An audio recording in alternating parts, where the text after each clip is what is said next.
Welcome to another edition of Outside the Overton. We are back in studio. I know you guys probably missed us.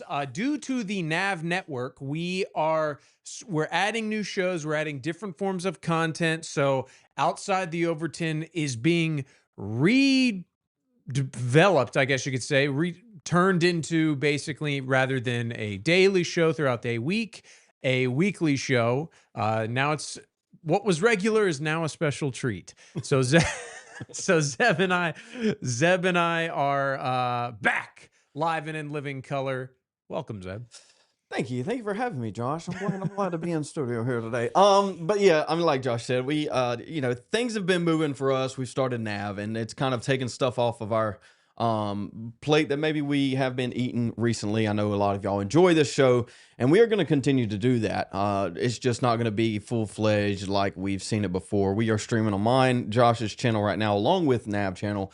You can find that in the description. At nav_creators, NAV_creators, to find all of those shows, along with a plethora of other shows that we're doing. Group Report is popping off on Saturdays at 8. Like I said, we're going to continue this show. Today's Monday. We're going to do a show tomorrow for Tuesday, and I think it's going to be a standard Tuesday show from now on. On top of that, we will have Josh is going to do videos by a little bit solo on top of he's got a couple of shows like he does Group Report. We do Nav show on Sundays. We do he's working on a movie show. Yes. Yeah, very excited. John Ward, Jack of KinoFlex. It's going to be fun. And then obviously I have a few things going on also. So outside the Overton, when I started this thing, I wanted it to build it with somebody. And I think that's what we've done. That's what I've done. Wow, I'm big. Wow. I'm going to have to fix that here in a second. Hold on. Boom, boom.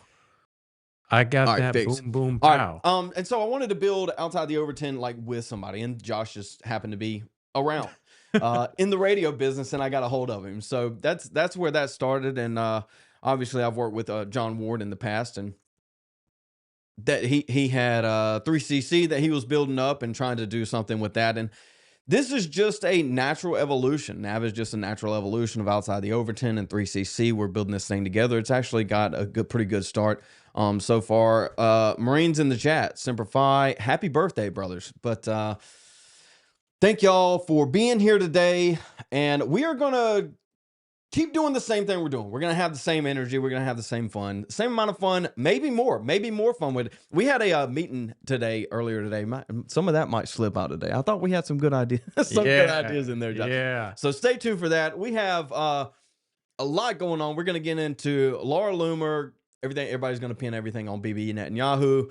This is a generational divide. We're going to look at somebody like Dinesh D'Souza that wants to deny race, yet wants to defend the poop culture. Josh, they want to defend the poop culture. They can't help it.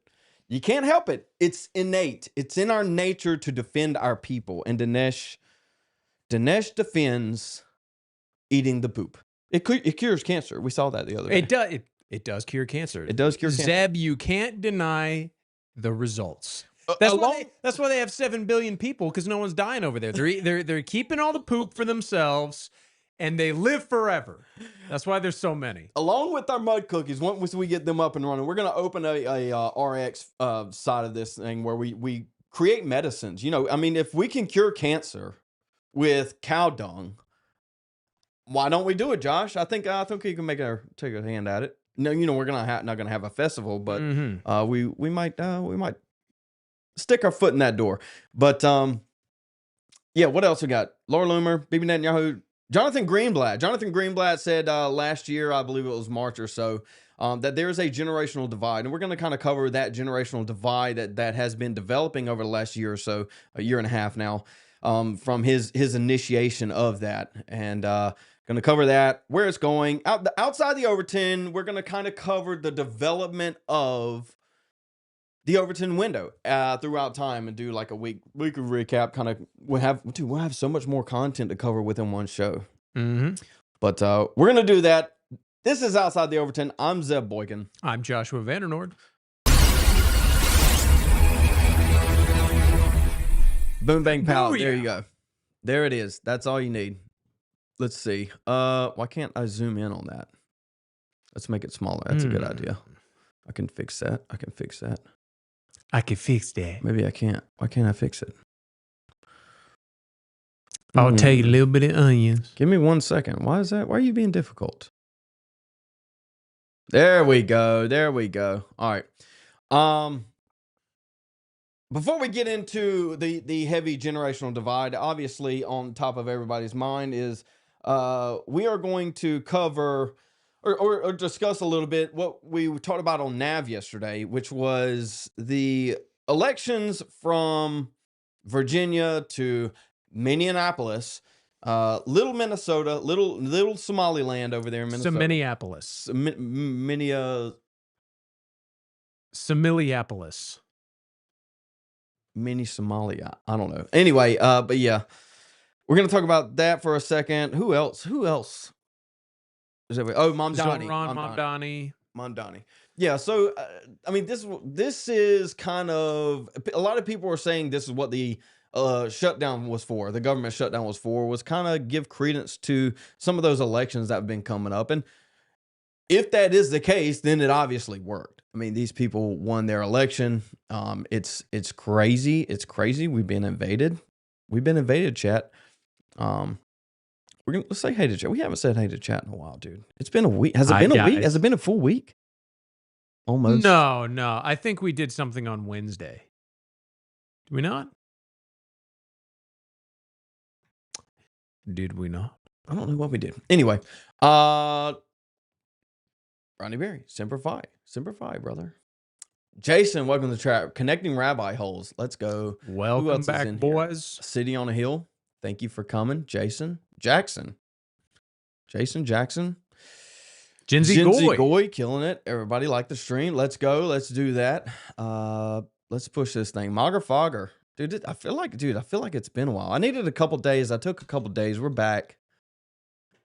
Heavy. We're gonna have to fix this overlay. The Celsius fountain is flowing. Our cup runneth over. I just shot Celsius everywhere. Anyway, I think you should just get like a I don't know, some kind of apparatus. So it's like you're like Darth Vader, it just goes directly into your heart or something. You're like Bane. You need to be like Bane, where you just have like a dial, and then Celsius just like is wrapped around you in these coils, and you turn into a giant monster. You know what I was thinking? They need to make a Celsius keg, and I'll just put straps on it and wear it like a backpack. You know how many they would actually sell those things. You just breathe it in, yeah. They would actually sell those things. Oh man. Kim says happy birthday. Happy birthday. Hey. She says happy Monday. Oh, happy Monday. It is Monday, too. Happy Monday. Oh, it's happy birthday, too. If anybody doesn't know, it's the Marine Corps' birthday. November 10th, Marine Corps' birthday. Is Veterans Day tomorrow or today? Yeah, it's tomorrow. But yeah. And then Army's birthday is like tomorrow, too. So all of the veteran stuff, all the military stuff is packed into the front end of November, if you aren't aware. So if you see any Marines out there, tell them happy birthday. Happy birthday. 250 years, Josh. 1775, Tun Tavern, Philadelphia, Pennsylvania. That's where the Marine Corps started. Didn't know that. It's still standing. They still have Tun Tavern in Philadelphia. Oh, that's pretty cool. It is cool. There's a lot of history there. You got to repeat that like 18 million times in boot camp so you don't forget it. Have you ever been to Ford's Theater in D.C.? No, I have not made it. It's the tour sucks. They literally just like you peek your head in the door, you're like, there it is. All right, you can leave now. $100. Thanks, That's DC. it? There's your nation's history. Where the best president of the United States ever was brutally assassinated, right, Zeb? Yep. Yep. Oh, Lincoln, dude. Oh, we need to do a Lincoln stream. We need a destroyed. We need a Lincoln factions episode. We'll get to it eventually, dude. Faction stuff is gonna. I thought about that. We got a lot of people to get through. Speaking of factions, Wednesday noon, we are going to be doing Mamdani this week. Curious funding coming out of Mamdani's camp. I know a lot of you probably seen the pictures floating around of him shaking hands, sitting at the table with the.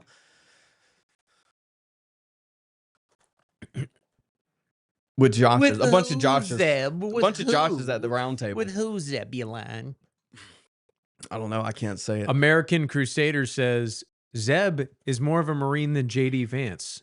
Zeb, were you a photographer? Were you taking pictures? Actually, we were issued cameras.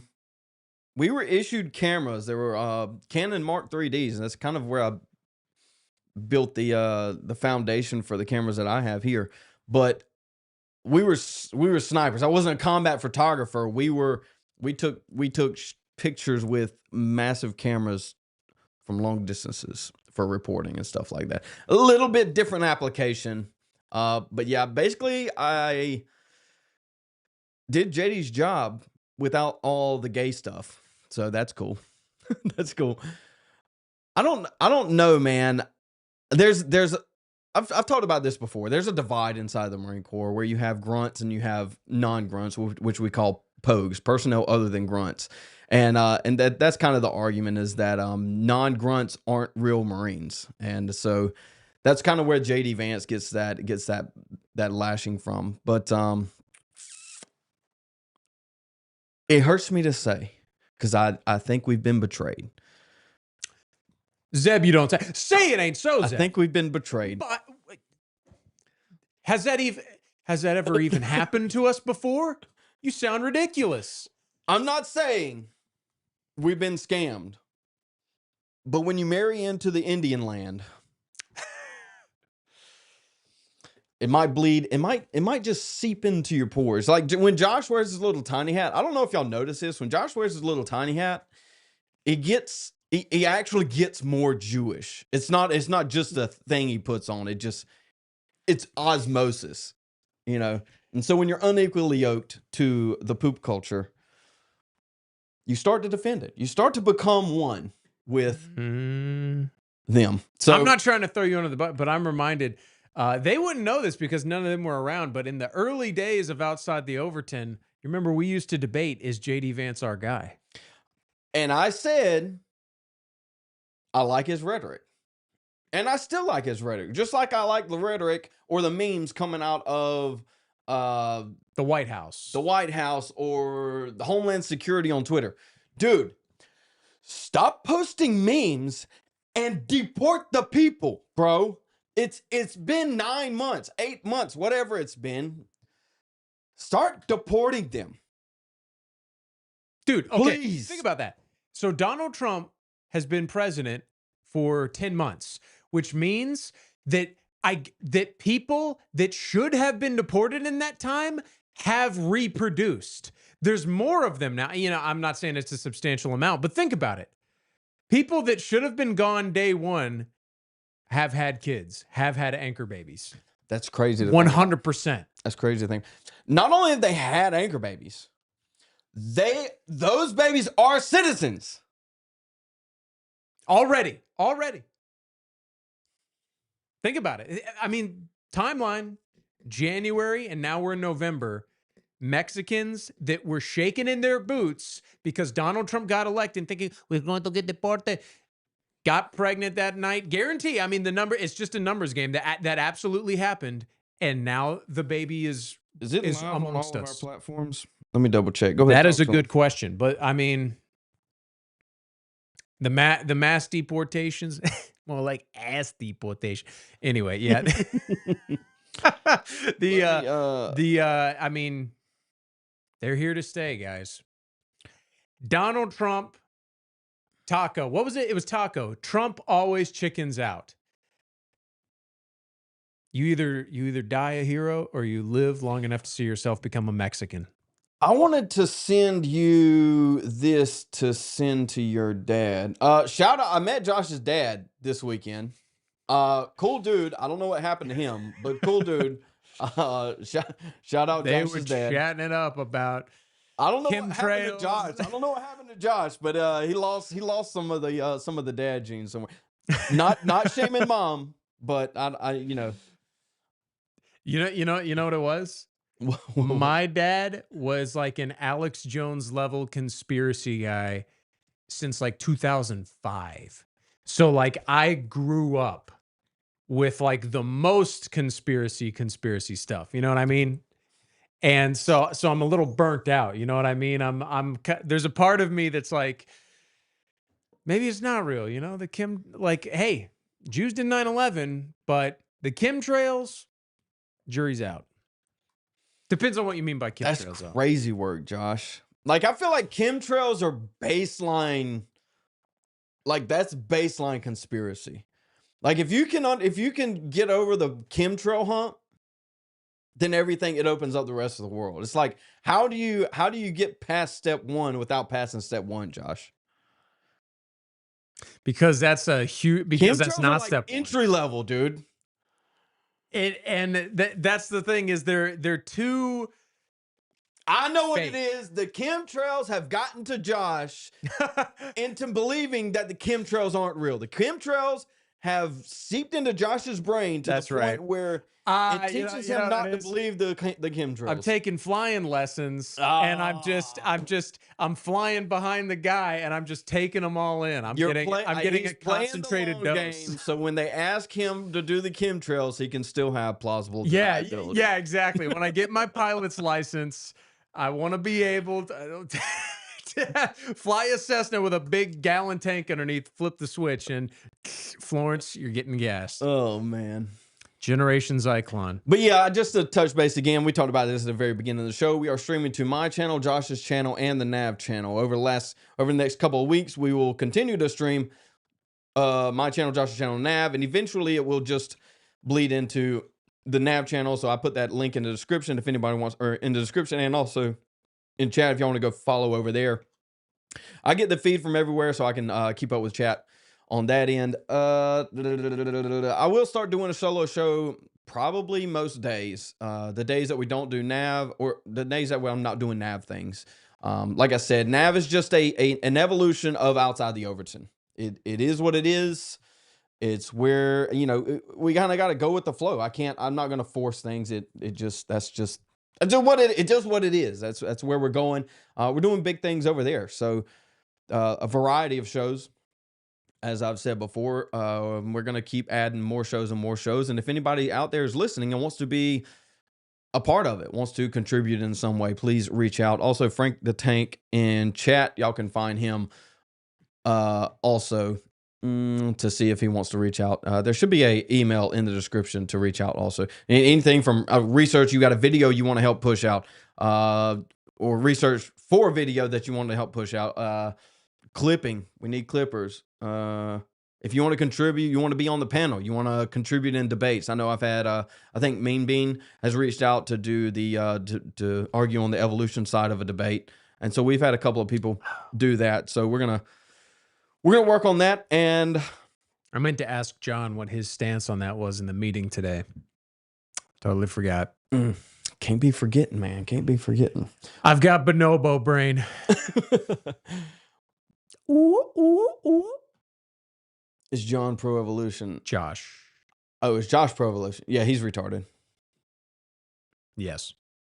The chemtrails got to him, man. I don't know what to tell you, dude. The chemtrails got to him. Breaking. Senator reached a deal to end federal government shutdown. So we've been shut down for like, what, over a month now? Yeah. It's been a minute.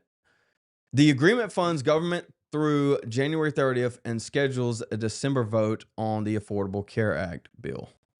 Okay, well, that should... I'm pretty sure Donald Trump said he was going to get rid of the Affordable Care Act in 2015. What are we doing here? The deal reverses President Trump's firings of federal employees and adds provisions to prevent future such actions. Josh, can we read this one? What are we getting out of this? Well, I want to ask you a question real quick. I'm going to read this again. The deal reverses President Trump's firings of federal employees.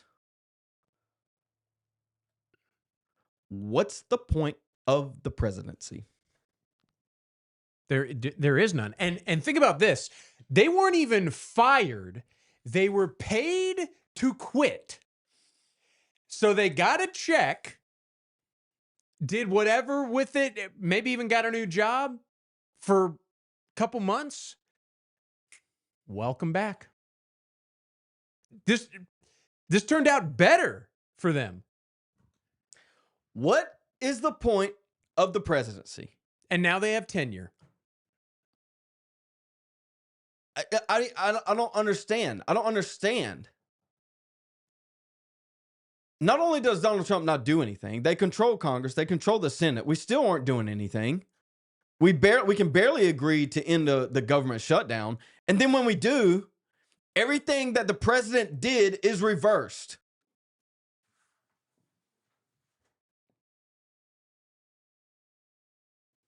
What are we doing here, dude?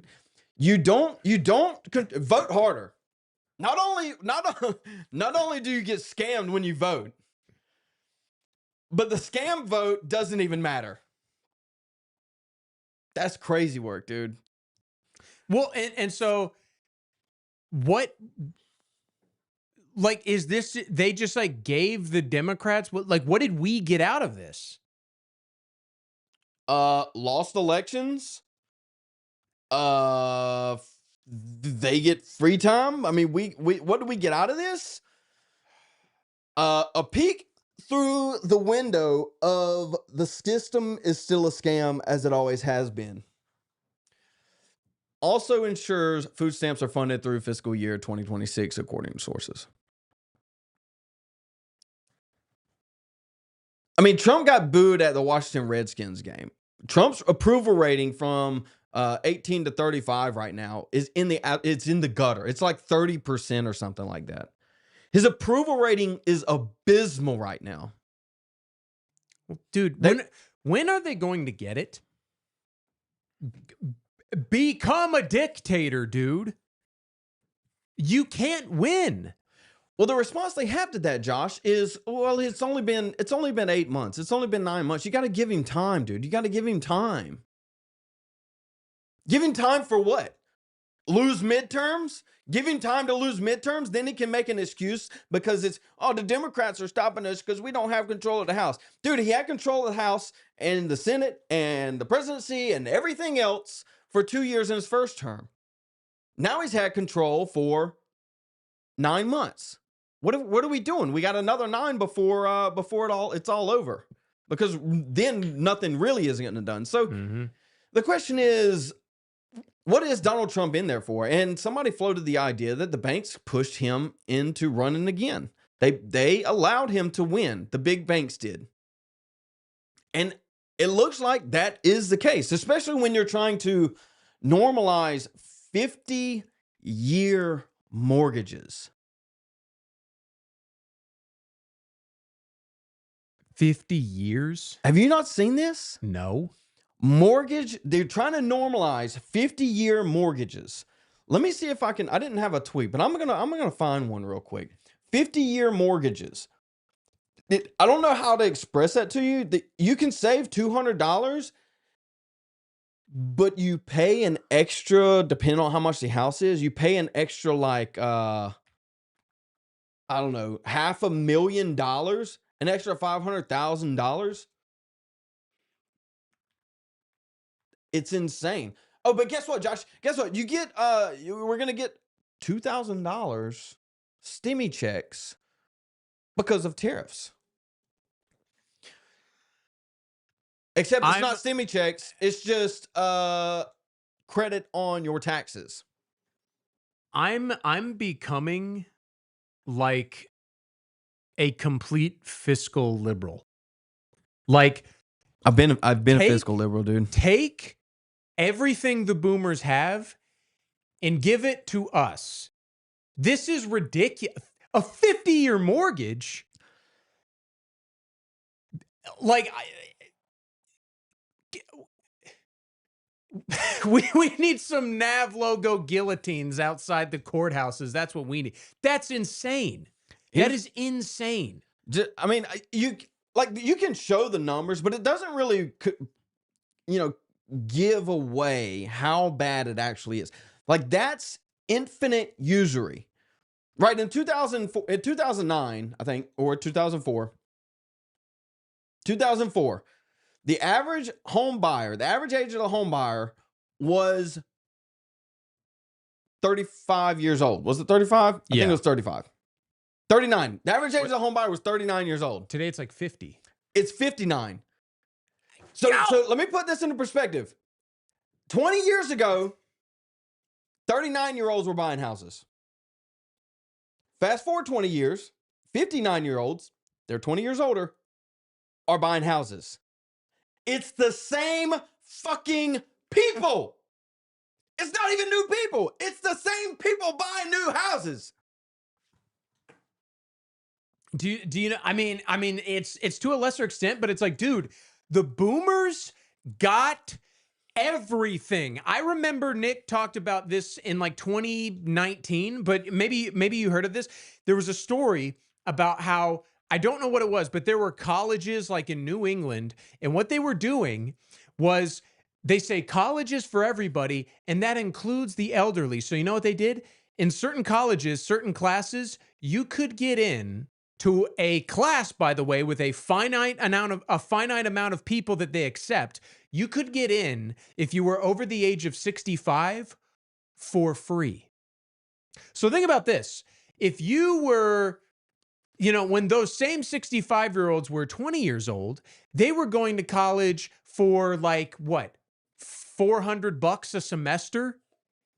Fast forward to the end of their life. Oh, you want to go back to college and get an education for shits and gigs? Completely free. Meanwhile, their children and great-great-grandchildren are paying out the ass.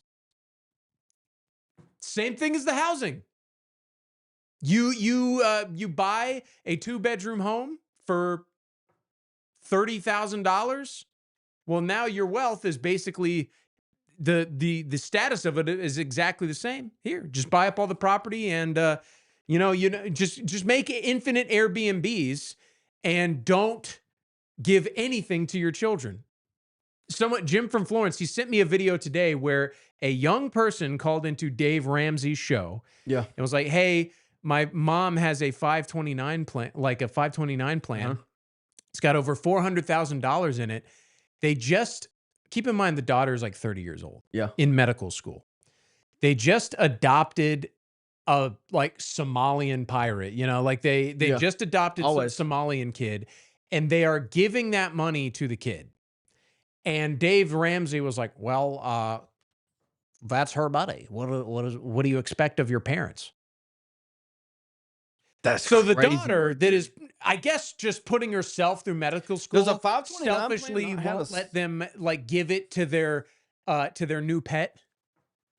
Does a 529 plan not have a stipulation on that? Maybe, I don't know. I guess not. Michael Fokker says Dave Ramsey was accurate 30 years ago. Yeah, he's stuck in the... Yeah. Dude, Dave Ramsey advocates for buying a house without an income. He says you can buy a house with no guaranteed income if you're self-employed. It doesn't work like that. Nobody gets loans like that anymore. You can maybe find one local bank that would do that would facilitate basically a cash buyout of a house.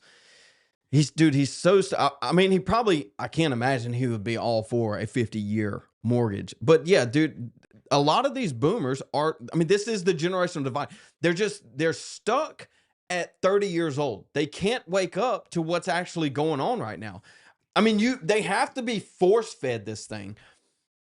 This is, Brad basically says, my favorite thing about this chart is that the median homebuyer age rose from 39 in 2005 to 59 in 2025. I was close. 20 years over 20 years. It's literally the same people buying the homes 2 decades later. It is. It's the same people buying houses. And they think that this housing bubble, which is really an everything bubble, is just going to continue on. But the question is, how do you hide this bubble that's happening? How do you take this shit turd of an economy and make it look like gold? You spray paint it. You spray paint it with 2K stimulus checks. You spray paint it with 50-year mortgages. You spray paint it with whatever Trump can think up right now, because all he has to do is make it to midterms. If he makes it to that, me and Josh were talking about the other day, he looks bad.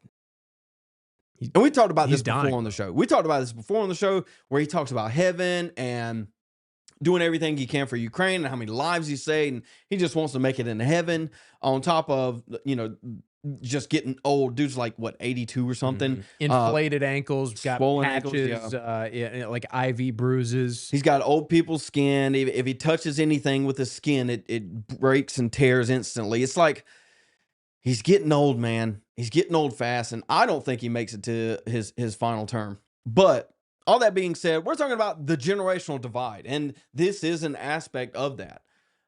It's not just the Jewish generational divide that we're going to get into. We're going to talk about this is Dinesh D'Souza.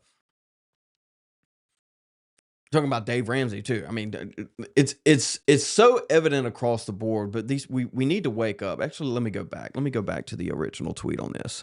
This is Dinesh D'Souza on Tyler Rivera. Tyler Rivera did a documentary. He went to India for the Poop Festival in India and did a documentary, and he posted this yesterday, or no, a couple days ago, November 6th. So what, 4 days ago? I saw it like yesterday or the day before. I was like, dude, there's no way he doesn't post the video. And basically says, after much consideration, I've decided I will not be releasing my documentary capturing India's poop throwing festival. He goes on, he says, I've been doxxed and threatened, and I don't want to do it. It's too much threat to my life and my family's lives. And I'm just being bombarded with the billions of Indians reporting and harassing me. And so obviously it's bait. Nobody's going to do that. Somebody that's already gone through this isn't going to back out now. But what do you have here, Josh? Josh, you want to read that real quick for me? How about commenting on this festival? It seems like the future belongs to the poop throwers. That's very woke of Mr. D'Souza. Zeb, I thought Dinesh was an American. What? Why would he care? I thought identity politics was woke, Dinesh. Unprompted, completely unprompted. Nobody even attacked Dinesh. But they did, though, Josh. But they did. And he knew that they did because he knows at his core he is an Indian. Mm-hmm. And he has to defend the Indians. Inevitably, this is what we're looking at. Inevitably, you're looking at tribal rivalries. The Indian and the American. Dot and feather. The Indian versus the American. That's a good one, dude. That's a good one. I'd rather literally take the slings and arrows over to like poops and like giant balls of shit in catapults and stuff. Yeah, but they're just if they can even figure that out. They're just trying to get rid of the cancer. That's all they're doing. They're helping. They're helping us get rid of the cancer by throwing shit at us. Cow shit, specifically. The identity politics is inevitable. That is the only thing that matters, specifically in a democracy. You can call it representative if you want to. It doesn't matter. It's a democracy at this point. Specifically, we mentioned Minnesota earlier. We have little Somaliland, Minnesota. The reason the Jew won the election in Minnesota and Ilhan Omar came out and blasted her fellow Somalians for not voting for Omar. The reason Omar didn't win is because you have two factions of rivalries, a rivalry between two factions of Somalis in Minneapolis. One faction didn't vote for Omar because he was from the other faction. You have Somali rivalries happening on American land in one of the prominent cities in America. Like think about that for a second. The reason the Somali didn't win in little Somaliland is because the majority of Somalians weren't from the same tribe as the Somali running for the mayor. Right, because there's not even... What are we even doing here? There's not even... To say they're from Somalia, Somalia is like split into, I believe, 3 factions. These like tribal factions. And guess what? How poetic is it that in Minneapolis, they have what's called the Mall of America. So I don't know if it's the biggest mall in the world anymore, but it was for a long time. It's got like an indoor amusement park. It's crazy. Somali gang fighting in the Mall of America. This is insane, man. This is Somali. Basically, I'll make it smaller. This is, I mean, these are your factions inside of Somali. Where is what is this? I don't know what this is.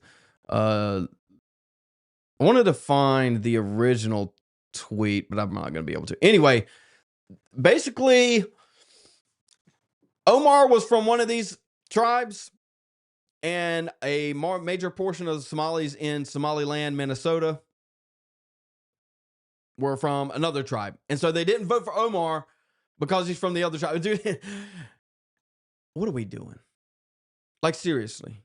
Like, how are we allowing these people, one, in our country, two, to vote, and three, to even run in like, you could just go down the list. It's a failure across the board by Americans. And this is Ilhan Omar right here talking about that.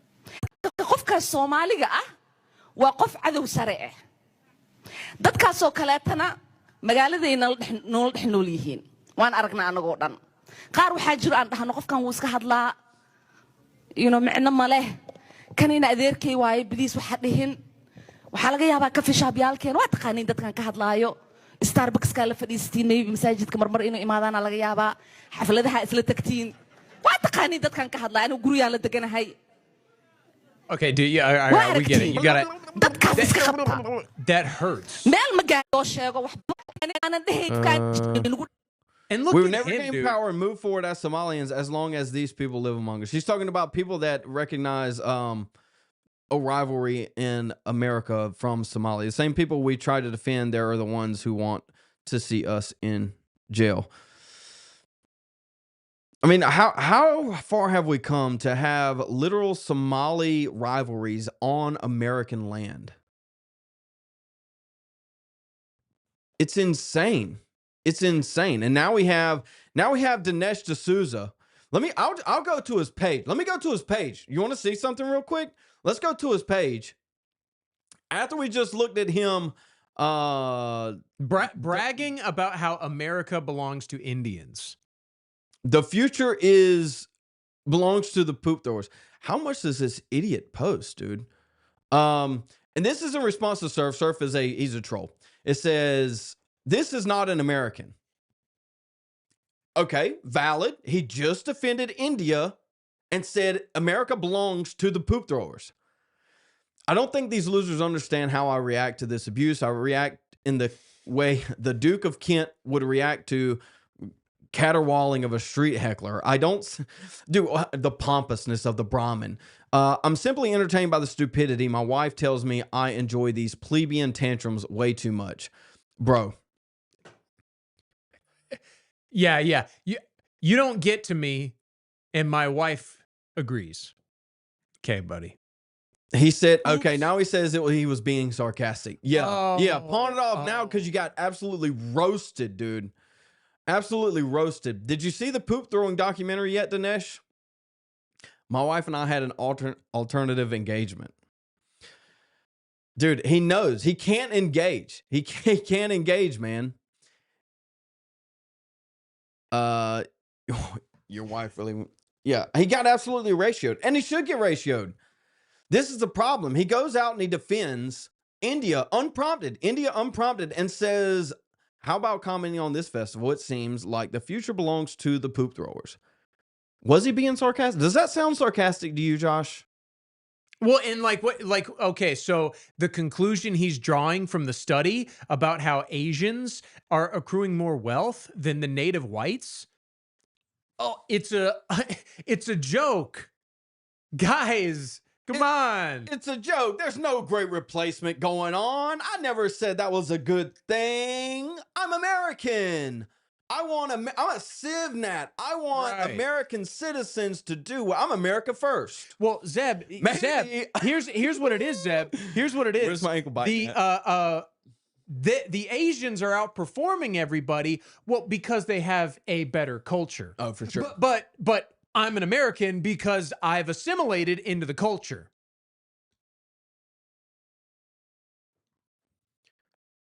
What were you going to say? When we win, you'll be lucky to be able to throw poop at your equals. You know he does. He misses it. He misses back home. He wants to sleep on the cow patty. He needs a cow patty pillow. That's what he needs. He's not sleeping well at night. That's why he's so cranky all the time. He needs a cow patty pillow. Dinesh D'Souza, when he's in his private jet flying over flyover country over the cow farms, he hears the subtle call of the poop whispering to him through the Cow patty window. cookies coming soon. Mud cookies, mud cow cookies, pies. and cow pies. Oof. We got to get on that, dude. We will have mud cookies eventually. And cow pies. Mud cookies. Dude, we're going to start a bakery. Mud cookies and cow pies. Send us your women. We need bakers. We need bakers. We need a sweatshop. Send us we need to build a sweatshop of just bakers. Round the Cook, we need dude, like cook. auto whipping machines. But this is Tyler Oliveira. But this is what we're talking about, is this just generational divide. This documentary, we're gonna watch a few minutes of it. Okay. It's bad. It's about as bad as you think it's gonna be. How about that? I can't tell where the pooping is. So much shit. That's me at a poop-throwing festival in India, where the villagers spend 6 months collecting cow poop and celebrate the end of Diwali by throwing it at each other and rubbing it on their skin. I'm sinking! I'm sinking! I'm gonna die today! I'm touched! I am the one who shits!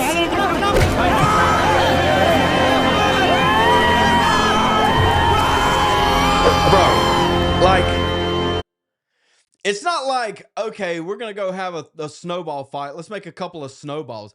No, we're storing up for 6 months. Six months worth of cow shit, bringing in dump truck loads, filling the streets full. It's not like, okay, let's make a couple snowballs and throw them in. Dude, they got full-fledged. I'm talking, dude. How much you like? That's a 10-pound cow ball, bro. They should. Do they do poop angels? Do they make poop men, like roll it up into 3 balls, put a carrot in its nose, or is that haram? Like whatever their bad is, can they have carrots, dude? So when this first became a thing, when this first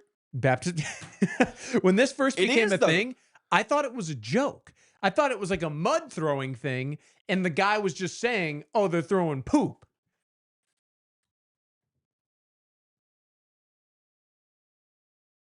Guys, dude, I don't even know, man. Okay. You know what? I think we need to take a page from the Talmud, and we need to get the billboard trucks, play this video, and drive to your country clubs. Drive through your grandparents' rich, affluent neighborhoods with shit-throwing documentary billboard trucks. Well, if we're doing it, it needs to be done in Texas. You have Governor Greg Abbott that's absolutely praising these people day in and day out. It's worse, dude. They're going into Texas right now and they're taking over. Do that in Texas, Josh. Try that in Texas. Now it's just Indians everywhere. It's gonna be Indians everywhere before too long. And now all the Texans are gonna have to move to Tennessee and South Carolina. That's what's gonna happen. I talked about that the other day on a podcast with Ardito. We were talking about the balkanization, and it's already happening. You can see the movement of people. If you map it out, you can see the movement of people to the places that they think are more like them. And it's just going to continue happening until we have a balkanization, a network of nations inside of America. But this is crazy work, dude. This is crazy work. These people get like 90% of the H-1B visas. Throwing it at each other and like this is crazy You work. can eat Dude. it. Here, How Josh, does this is it your taste? favorite one. That- My God. Oh no, don't load.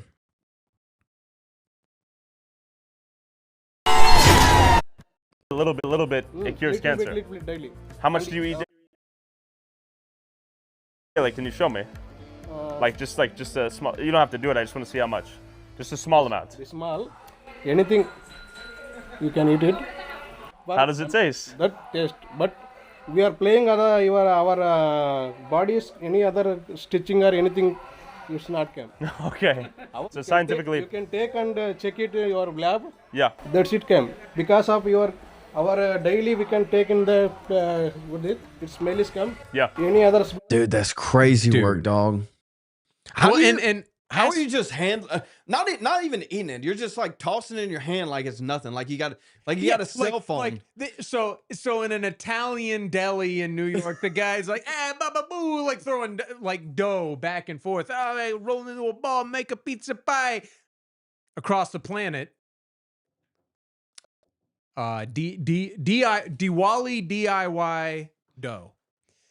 Also, it shouldn't be understated, Zeb, that why are billions of Indians attacking Tyler Oliveira for this? Why are they upset about the documentary? All cultures are equal. Is Josh. this That's what I was not told. is this not your heritage? Promotional material?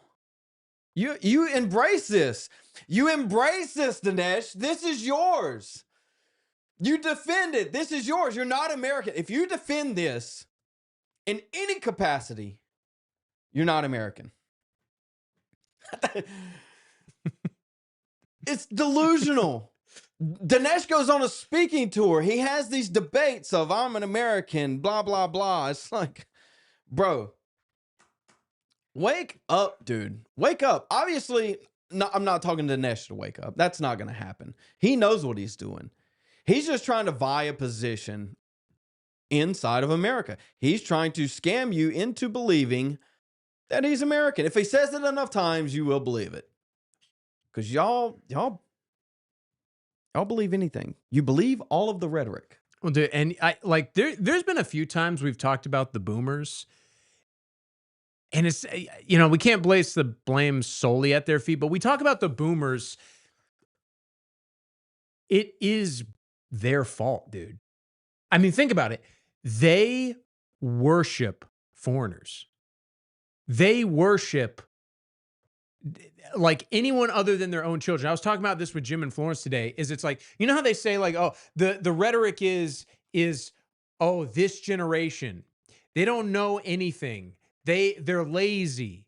They don't do anything. They're all deadbeats. That's why I can't retire from politics, because I'm the only hard worker in the family. That's what it is. But you know what it is, Zeb? I guarantee it. They get off on talking about their kids like that. It's not like they falsely believe it. They enjoy it. They enjoy crapping on their kids. It's like the story I brought up with the thing. The woman has $400,000 to put for this, and the daughter's in medical school, and now they're like, oh, you know what? I have a great idea. I'm gonna just adopt some Somali pirate, bring him over here, give them all the money so we can raise them. And then when the daughter goes, what about med school? It's like, these kids, man. I mean, you're about to become a doctor and you're complaining you don't have enough money. Think of this kid that is not going to be a doctor. I mean, and you know what? It's so they can go to their buddies at the golf course and say, I adopted some pirate, and now, now my deadbeat kid who's going to be a doctor is ungrateful. These kids, man. It's this thing across the board, and it's their version of victimhood. They're entitled, but they want to be a victim also. They were born in the greatest time period in the history of the world. So the question is, how do I become a victim when I've been just given everything? Well, my kids are a burden, and I have to take care of them. I'm the victim. I have to take care of them, and I'm just going to not do that because I'm a victim. How do I not be a victim? How do I be a victim and not be a victim? I know. I'll go on an everlasting cruise, a forever cruise. My dumb kids just won't invest in the S&P 500. Yeah, if you so they might have $1 million in 50 years. If you just take that $200 you save on that 50-year mortgage for the house that you're trying to buy and invest that, you'll be a millionaire when you're 80. I don't know what the problem is. What's the problem? Well, the problem is the same people that are going to get denied a 30-year mortgage are the same people that's going to get denied a 50-year mortgage. A $200 a month difference it's not going to matter. And so when you have people buying in, I'll be generous. I'll be generous and say first-time home buyers at 35. And let's say they don't leave the house. Let's say they die in that house. The average age of death, the average lifespan is 78 years old. They buy a house at 35. They buy a house at 35, Josh, with a 50-year mortgage. They die before it gets paid off. Their first house, that's if they don't move, that's if they don't refinance, that's if nothing happens, and they do what they're told to do. They die before the house is paid off. This is infinite interest. That's what the banks have created. That's what Donald Trump has created. It is infinite interest. I don't know how else to explain that to you. Not only are you a wage slave, now you're a debt slave on top of that, and most of us already are debt slaves. But now it's an infinite process that will never be paid off. I mean, it's not even like probably won't happen. It is absolutely certain that you will be paying interest for the rest of your life. It's impossible. Unless, I don't know, they upload you to Neuralink and AI and you're working... learning to code. Don't give them ideas, Josh. Don't give them ideas. We're going to create this virtual reality world where you can work off your debt in virtual reality for forever. If the rich ever figure out how to live forever, they're just going to create what do they call transhuman slaves. That's what they'll do. It's not for them, it's for everybody else too. You'll just be a slave instead of the rest of your life. It'll be forever. Talking about the generational divide. This is when it kind of came up. This is March of 24. I also want to point out that we have a major generational problem. All the polling Real quick, brief rundown. Jonathan Greenblatt is head of the ADL. The ADL basically runs everything. They call a lot of shots. I mean, they obviously answer to somebody, but on the groundwork, they call a lot of shots when it comes to the direction of media and definitions, even from the White House. So when Jonathan Greenblatt says that there's a generational divide, we recognize that. And then he kind of dives into TikTok here and some of the social media aspects, which recently we've known that Larry Ellison bought TikTok, Josh. It's just a coincidence. He just happened upon buying TikTok for no reason at all. ADL's polling, ICC's polling, independent polling suggests this is not a left-right gap, folks. The issue in the United States of support for Israel is not left and right. It is young and old. And the numbers of young people who think that Hamas's massacre was justified is shockingly and terrifyingly high. And so we really have a TikTok problem, a Gen Z problem, that our community needs to put the same brains that gave us Tag Lee, the same brains that gave us all these other amazing innovations. Pause real quick. The same brains that gave us Tag Me? Or what? Because sometimes that it like misinterprets what they say.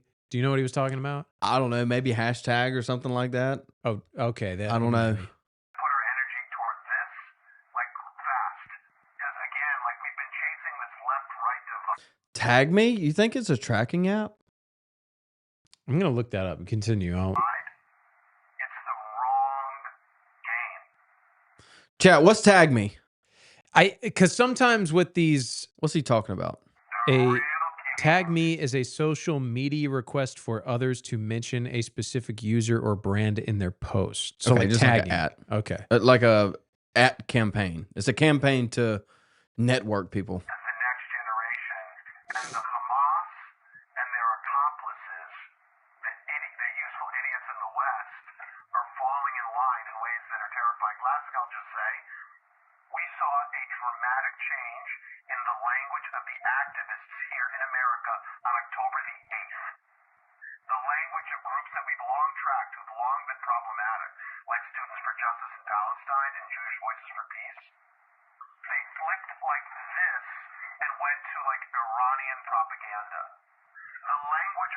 show you.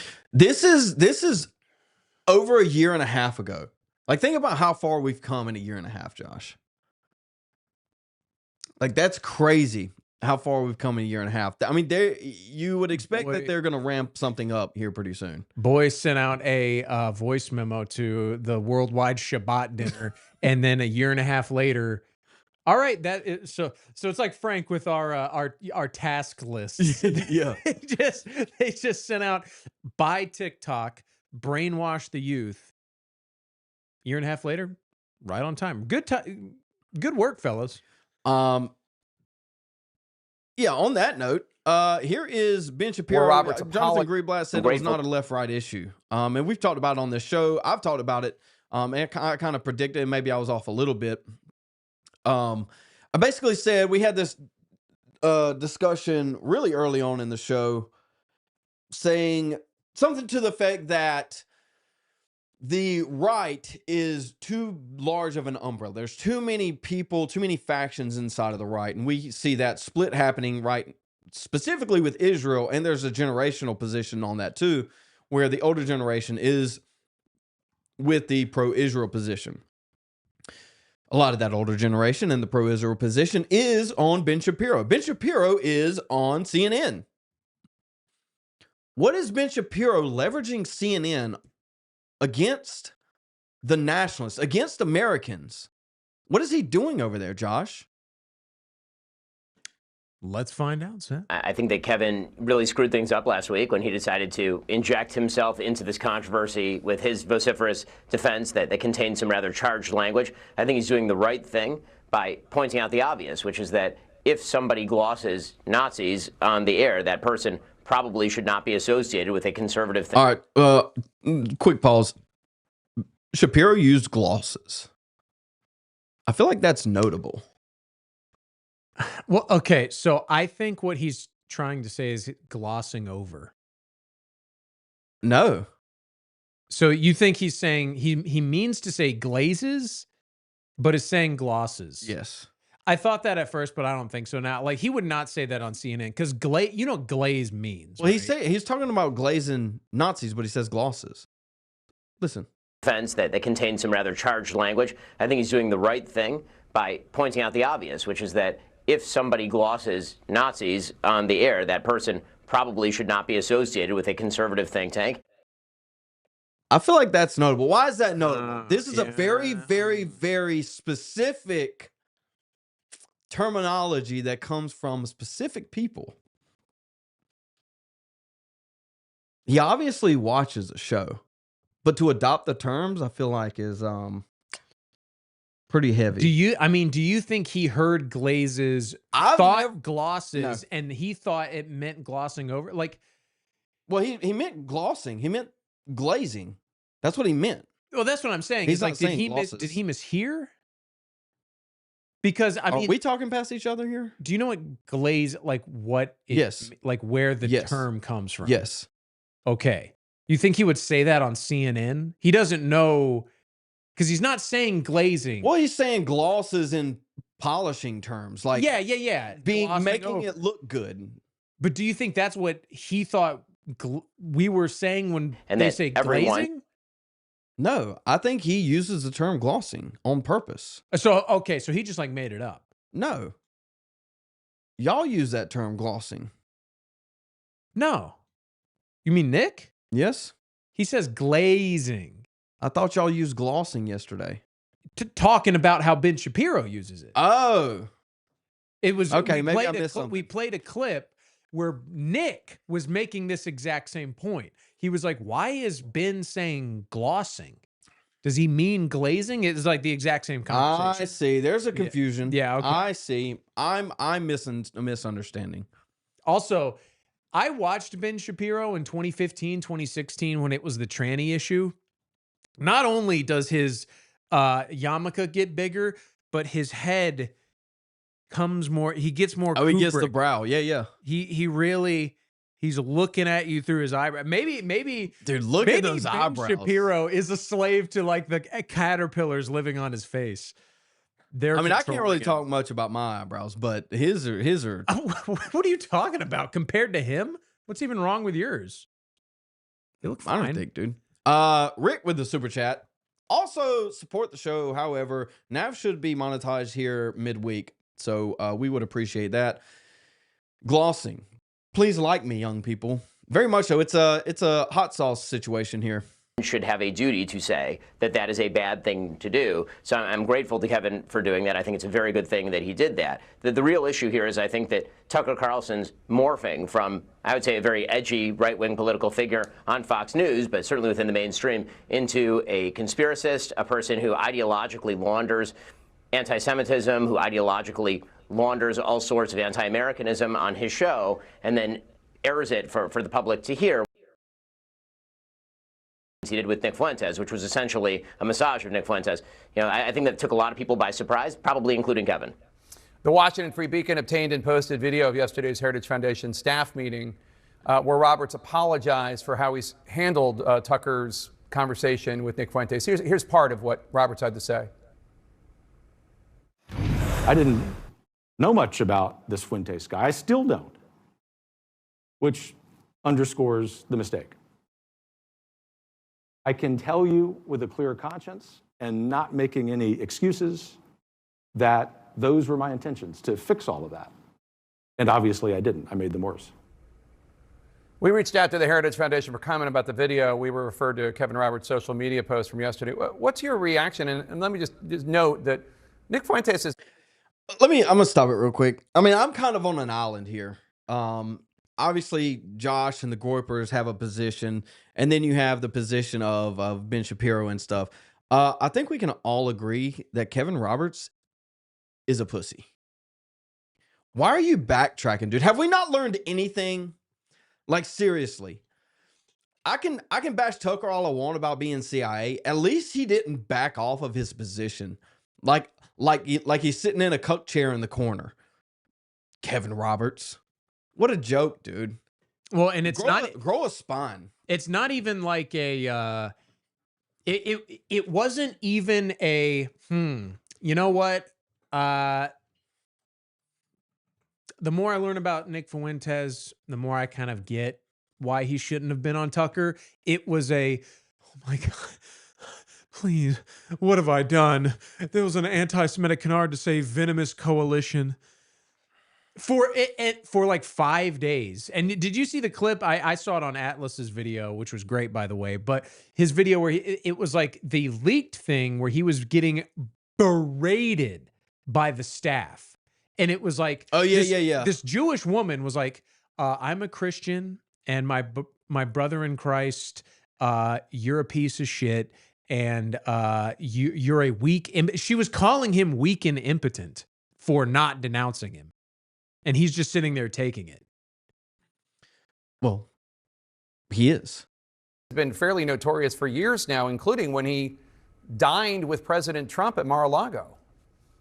I mean, I think that's true, but I think that really in order to experience the full wonders of the Nick Fuentes catalog, you really do have to spend some time going through the receipts. I did that earlier this week on my show. And the truth is that most people don't watch politics all that granularly. Even people who are in politics don't spend a lot of time on sort of the fringe edgelord right, the way that Fuentes is. And so the sort of mainstreaming, the popularization and normalization of Fuentes by Carlson is significantly more important than just Fuentes' existence, obviously. It was a seminal moment, I think, when it comes to the right's decision as to whether Tucker himself is a source of truth or whether he is a destructive force inside conservatism.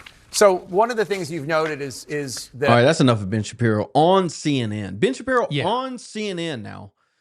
On scene, let's skip to this. I'm sure they say Christians is an absurd contention. Obviously, I would have preferred more from the vice president, but I think the broader problem here is, again, that you have an enormous number of young people who are...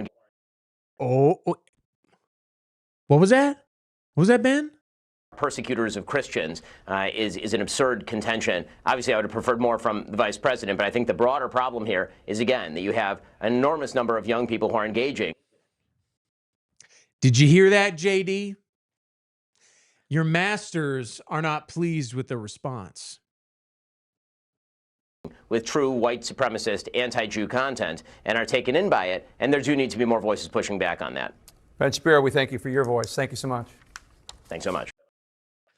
Ben Shapiro, we thank you for your voice. Thank you so much. CNN to Ben Shapiro. Like I said, we were talking about the factions inside of the right and how large the umbrella is that everybody is kind of shoved under. It's not going to last forever. It can't last forever. These factions are going to split off. I was positing that the right is the further right is going to have to adopt some of the left, at least in some type of local elections. But it seems like this generational divide, this older generation, which is in line with Ben Shapiro in this pro-Zionist, pro-Israel, pro-Jew position, is going left, Josh. Do you think they will adopt some Democratic running positions? Well, I mean, it's wherever they need to be. If they went to Trump because in 2024, when Biden was kind of pushing back against Netanyahu, Biden wasn't, I mean, he was totally caving, but not enough. They went with Trump because Trump was promising big. He's been delivering. And so if they feel like the right wing is more anti-Semitic, they absolutely, I mean, Bill Ackman, this is what's so frustrating. You know, Bill Ackman, liberal all his life, is so displeased with Joe Biden that now he's all of a sudden Republican, and the Republicans are, they're accepting him with open arms. And now Bill Ackman is more of a influential conservative after converting, what, 2 years ago?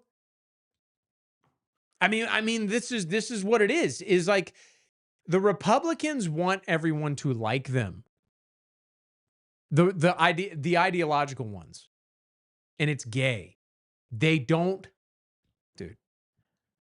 I want to find a tweet for you. Miriam Adelson tweet, actually. I thought I sent it to you. I thought I sent it to us for this, but I guess I didn't. Miriam Adelson. Is this it? I think this is it. This is Miriam Adelson. When was the last time American politicians said the words, "Thank you for all you do for white people"? Actual Americans are spit on and ignored while Jews are worshipped. This is Elise Stefanik. All these people have some type of position that they hold and are promoted by, well, the Trump administration. Miriam Adelson specifically has been praised time and time again by Donald Trump.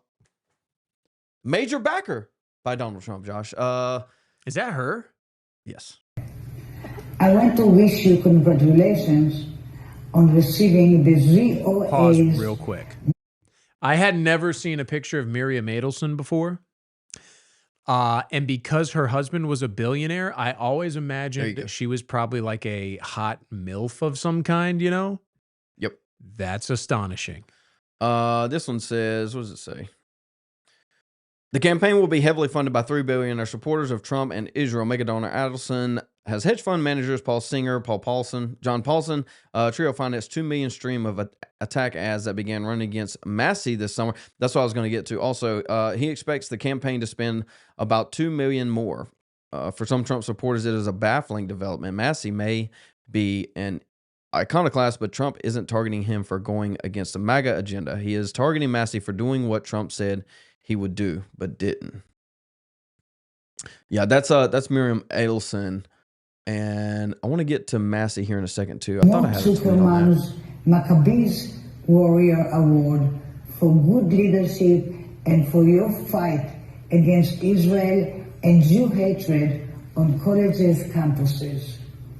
I want to tell you that when I heard you talking to the head of the universities, I said to myself, she has the guts to say the truth. How could we come to a period when we don't have guts to say this truth? Sheldon used to say, stand up for what you believe in, even if you stand up alone.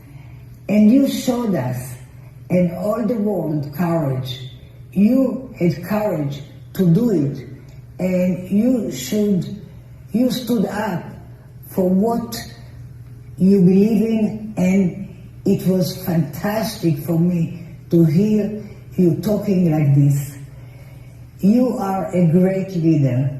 many people should have followed you.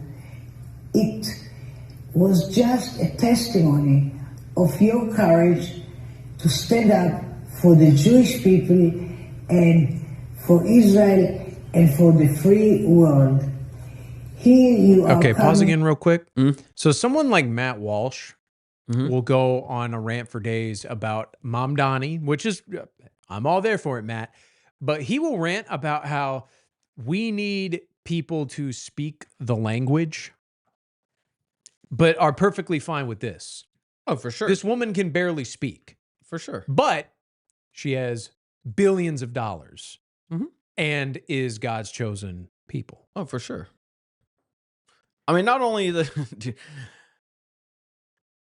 they got the Star of David here, but her entire outfit is the Star of David. It's just woven into the fabric. It's just it's in their DNA. Everything that comes with it. Israeli citizen Miriam Adelson bought the Dallas Mavericks for $3.5 billion. Now she's buying politicians. She's spending millions in Kentucky to buy Ed Galerian, my primary opponent. A congressional seat in Kentucky. Why? Because I won't vote to send your tax dollars overseas. A couple of things here. Massey is right. Adelson should not be involved in Kentucky politics. But we're going to do this on factions. Not this week. We got Mom Donnie this week. But I think we're going to do Massey next week. And Massey has Israeli funding that we're going to dive into later on. It's just it's a workaround. It's a shell company. That's how all of this operates. And y'all want to, I know chat's going to get mad at me because you're all Massey fans, which is fine. We can do Massey. But the problem is once you establish that that foundation of anti-AIPAC funding as foundational, as that is everything you vote for, then you box yourself in, then you end up with people like Massey that, which I mean, I guess is better than the rest, but he's all the same at the end of the day. But yeah, that being said, we're go to NAV, New American Vision, at NAV_creators. We're going to do that factions next week. That'll be next Wednesday. That'll be fun. I'm sure we'll get a lot of love from the chat on that one. But here's the rest of the Allison video. Here you are coming and doing what humanity asks you to do. I wish that I could be there to congratulate you in person and give you a big hug, but I had knee surgery recently, so I could not come. Thank you for what you are. Thank you for continuing to be what we are. Yeah, I mean, Josh, we're talking about the accent. And we've talked about this before. Anybody that can't speak English needs to be deported. Anybody that can't speak English should not be given money to American politicians. Like, can we just start there? If your accent is so thick that I can't understand you, that kind of rules out some people in Boston and Louisiana too. But you understand what I'm saying? If it's not an American accent, meaning if it's not the deep Louisiana French accent or the thick Boston accent, or even New York, your little Italian Jewish New York accent, you shouldn't be involved in our elections whatsoever. Thank you for all you do, America, Israel, and the Jewish people. Josh, we talked about this. Maybe not us, but we've talked about this before in 2024, even back in 2015, 2016, is the catering to the non-white, non-evangelical, non-Christian, non-American vote for what? A gain of 3% in that demographic, which translates to like 0.2% overall. Like what are we doing as a GOP and as a Republican Party, as much as we are or aren't, catering to non-Americans? Isn't this the problem, Josh? I mean, like I don't even know where to go. If if the rhetoric is to convert as many black women to vote for the white dude because we're going to give you free stuff, when is SNAP starting back? Is we getting our SNAP benefits, Josh? Is we getting our EBT? Is we getting our Social Security? Like, that's who we're catering to. But who props up the American economy when it's not outsourced? America would fall without the people that built it. America would fall without the people that built it to maintain it. And you're watching that right now. You're watching it in real time. You're watching the transition of power. I don't know if it's going to be a clean transition from the white man to literally everybody else, or a transition from the older generation to the new generation, or a transition from where it is now to complete and utter rubble. I don't know what that looks like. We kind of had that discussion yesterday. What is the solution? Is it a political solution? Can we vote for more Adelson-funded politicians to fix this, Josh? Absolutely.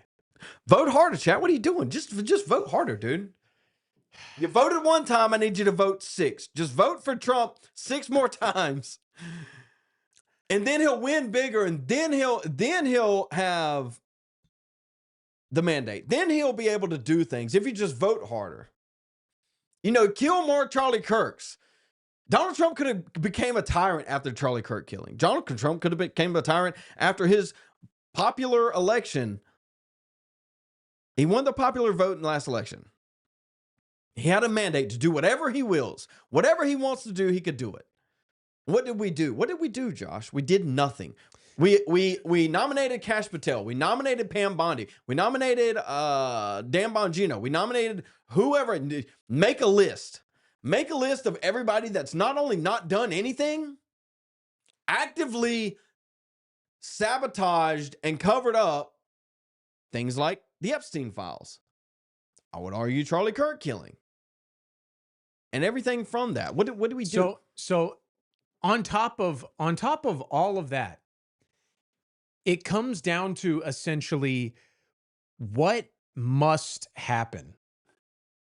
And this is the thing. Another thing to that point is, like, Donald, do something. Someone made this point on Nick's show, which is, think about it. Tyler Robinson, the Jews, whoever, but Charlie Kirk got killed, and despite who did it, the left celebrated, and Donald Trump did nothing. Jimmy Kimmel didn't get fired. No one really suffered it. No meaningful consequences have been doled out for that.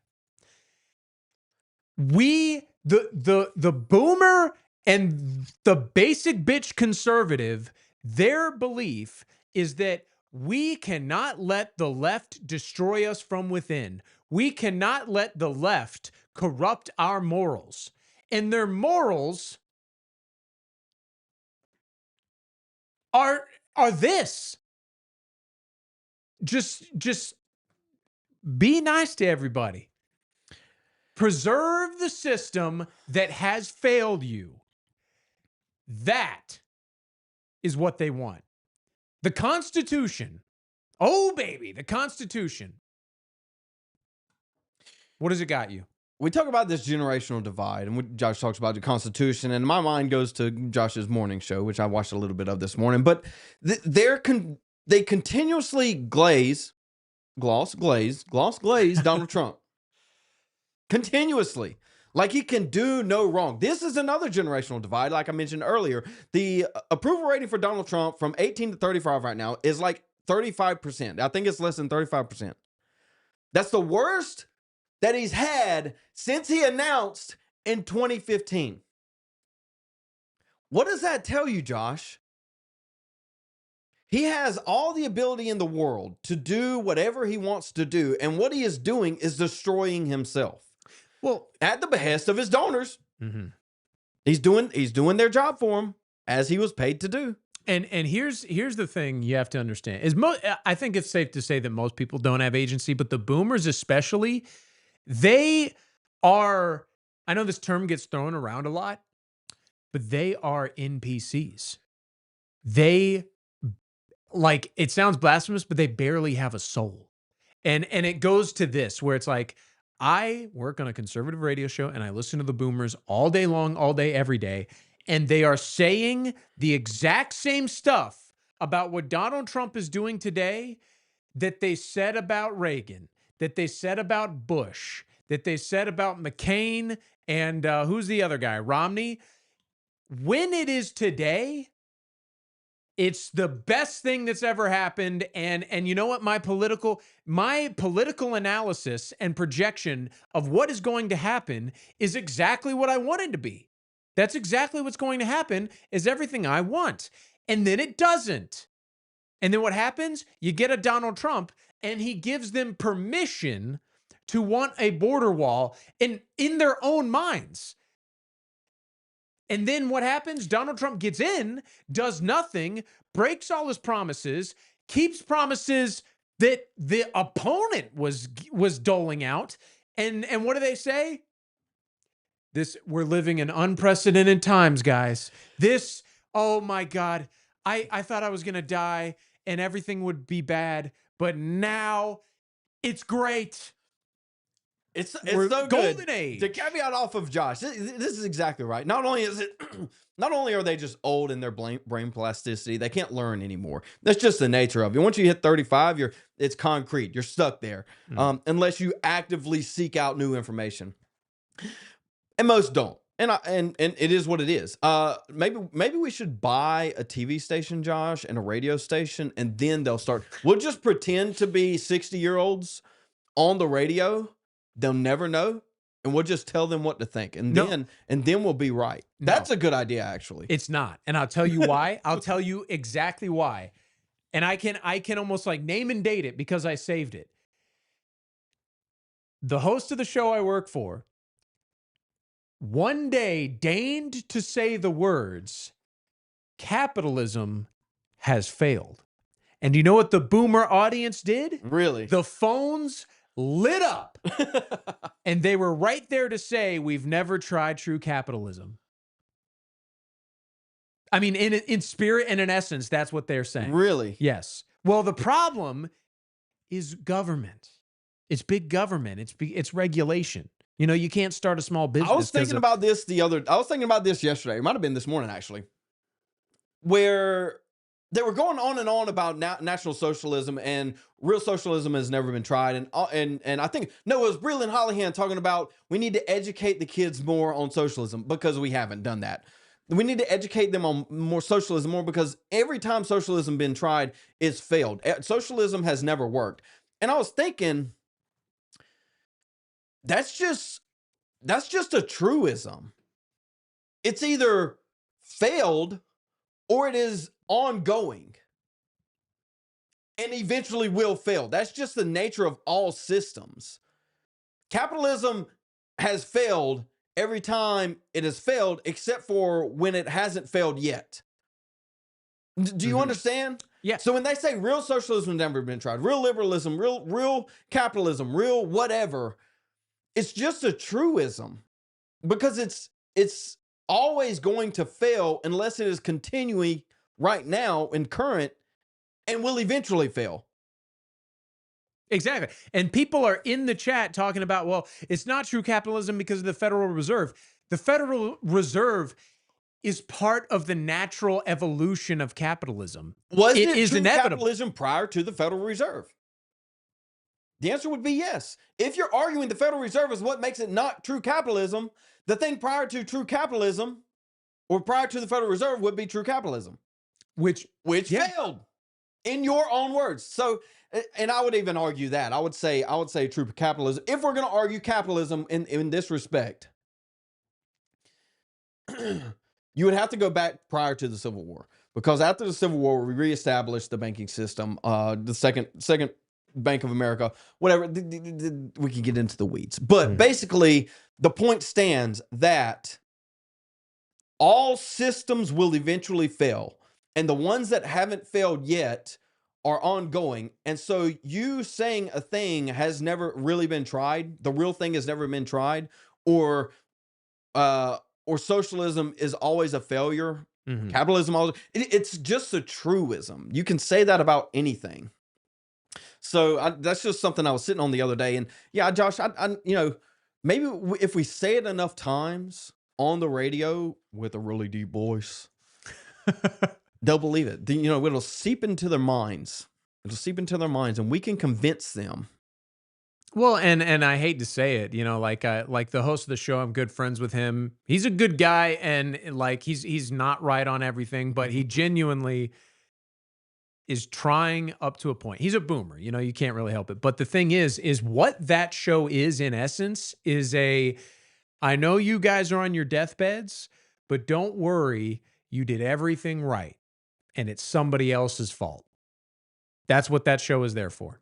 That's what like all conservative radio is there for, is if we just did Reaganomics right, everything would be fine. And there's no other factors. Dude, the Reagan praise is insane to me, man. I still don't get it. It's like Reagan can do no wrong. He's the quintessential conservative, but that quintessential conservative gave amnesty to millions. That quintessential conservative placed tariffs. I mean, this is something they advocate against, to place tariffs on foreign imports of motorcycle companies so that Harley Davidson could thrive. Harley Davidson wouldn't exist without tariffs. What else did he do? Gun laws. What else, Josh? Defunded insane asylum so we can have. Dude, I was coming out of Walmart the other day, right? I was coming out of Walmart and I was like, is that a tranny? Not because I couldn't differentiate between a male or female. I was just deciding if it was human or not. It didn't look human at all. I was trying to make a decision. Is that even human? Was it male or female? I had to get to human first. That's how bad it's gotten. These people need to be behind bars. And that's a grace given to them if they're behind bars. They need to be put in court and plead insanity. And when they plead insanity, I mean, and like, I went to Charleston a few weeks ago, stopped for gas in the city, and there's just some like crazy black guy standing right outside of the convenience shop, and he's literally just like air stabbing. He didn't have a knife, but he was literally air stabbing. I haven't seen and I was like, stabbing. And I was like, if I just gave him a knife and then just like, excuse me, miss, came over here, it'd be donezo. We'd be. I haven't seen the air stabbing, dude. All the time. You can drive through basically everywhere. Any city in America that doesn't that isn't extremely strict on homelessness, and they'll be at the stoplight on the corner, the main stoplight of the city, town, whatever it is, with little headphones on, dancing along because they're all cracked out, dude. I have been seeing this trend. This way, I know like some of you guys and even other NAV founders clown on me for being on Instagram. People, the prank videos, dude, the homeless prank videos, they're getting good. Are they? Dude. I haven't seen any. Where like they will basically like abduct homeless people. The guy had like turned his entire inside of his minivan into like a tinfoil cage. No. He was like, hey, we're going to take you to get some food. And there's a guy in like a dog costume in the back of the van. And the homeless people, they just go along with it. They just don't care. Really? Yeah. You need to do a show on that. Yeah, I'll do some stuff on that. They're crazy. That's funny, dude. That's funny. I've seen them where they go to like homeless encampments with just bottles of Hennessy, and they're like, "Here you go, guys." They're like, "Got to keep them in the streets, like make sure they don't get better." Oh, I've seen those. Yeah, they tape cigarettes to bottles of vodka and stuff and start passing them out to the homeless. Don't do that. Don't do that. Yeah, that's not It's good. Funny, but it's not Christian, but it is funny. We got a little derailed there. Jumping back on this, I mean, I guess not really. We're talking about this generational divide, and they're so stuck on the thing. If somebody claims like capitalism doesn't work, if somebody claims that is their foundational belief, and you challenging their foundational belief sends everything crumbling down if they accept that. And so they can't accept it because then they would have to start over. Why would they want to start over when they're 60 to 80 years old? They can't. It's not that they don't want to. They can't. They can't start over. Imagine starting over when you've lived an entire life. This is Jonathan Greenblatt. We listened to him talk about the generational divide back a year and a half ago, but this is him literally yesterday. So I know we don't have a lot of time, but I want to ask you, I mean, so much anti-Semitism is spread unchecked on social media. And there was a time when social media companies, let's say, more aggressively policed these kinds of things. And I believe that they even sought the ADL's advice on these things sometimes, depending on the company. Yeah. And then it kind of fell out of fashion. Let's put it that way. What efforts do you think the ADL and other organizations can make to try to combat the real, just like cesspool of anti-Semitism online? Well, let's be honest. I mean, it's sort of embedded in the question. Like, there's no silver bullet. Yeah. So social media has sort of seized, if you will, like the public conversation, and it's now mediated through algorithms, invisible to us, but like manifest on our phones. So you and I could be sitting literally like on the same sofa in the same house, looking at our phones, getting two entirely different worldviews. Steven Pinker's got this good new book about common knowledge. I think it's a problem when common knowledge is exploded and when there's no shared understanding of what like ground truth is. For a lot of our young people, ground truth is, Chat GPT, which itself is drawing information to its large language model from like Wikipedia and Al Jazeera. Like, that is really troubling. If we are going to solve this problem, we need to get upstream. And we've got to figure out how to get these companies to do the right thing. Again, like you said, it's kind of out of fashion these days for them to be policing. But look, I don't think it's cancel culture, not the platform Nazis. I don't think it's cancel culture, not the platform jihadists. So we would hope that they will do better in the future. And we've got a whole robust sort of advocacy agenda, like pushing and pushing and pushing. And we just got to keep at it. It ain't going to happen overnight. It's not easy, but we can't lose sight of our, of these goals.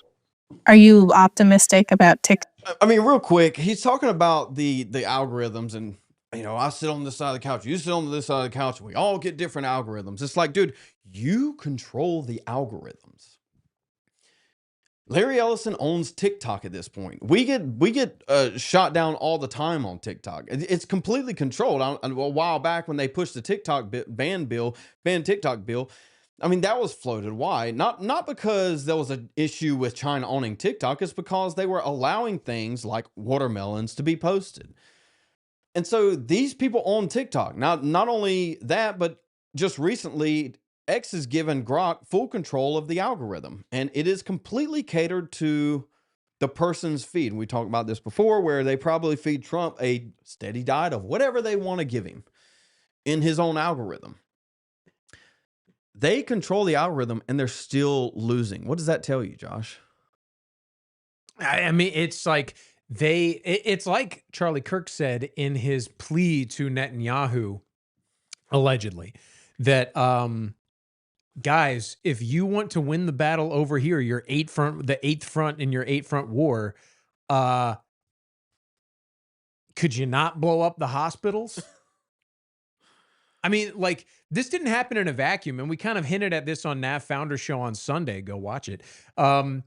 Like, you could get away with supporting Israel for so long, and no one cared because it wasn't an issue. Because it's like, why do you? It was literally like, to a normie, it's like, why do you care? It's like we send money to a bunch of places. Why do you hate Israel so much? What are you, a Nazi? But now it's like, oh, they're savages, and they are quite literally executing, covering up, and glossing a genocide. And it's not the right-wing ones. It's all of them. It's the Larry Davids, it's the Jerry Seinfelds, it's the Netanyahus, and everyone's awake on it. Everyone's now open-minded to conspiracies, and what do? They read it, they learn it, and they go, oh, clean break memo? Jews did 9/11, and now everyone's waking up on both sides. Oh, well, wait. It's not cancel culture to get rid of these people.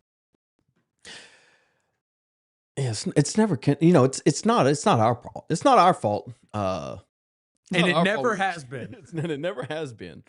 Lord Super Chat, $5. Thank you, sir. Doesn't help that boomers are so objectively addled due to environmental toxins like lead in gasoline, paint, etc. Hand over the keys, Grandpa.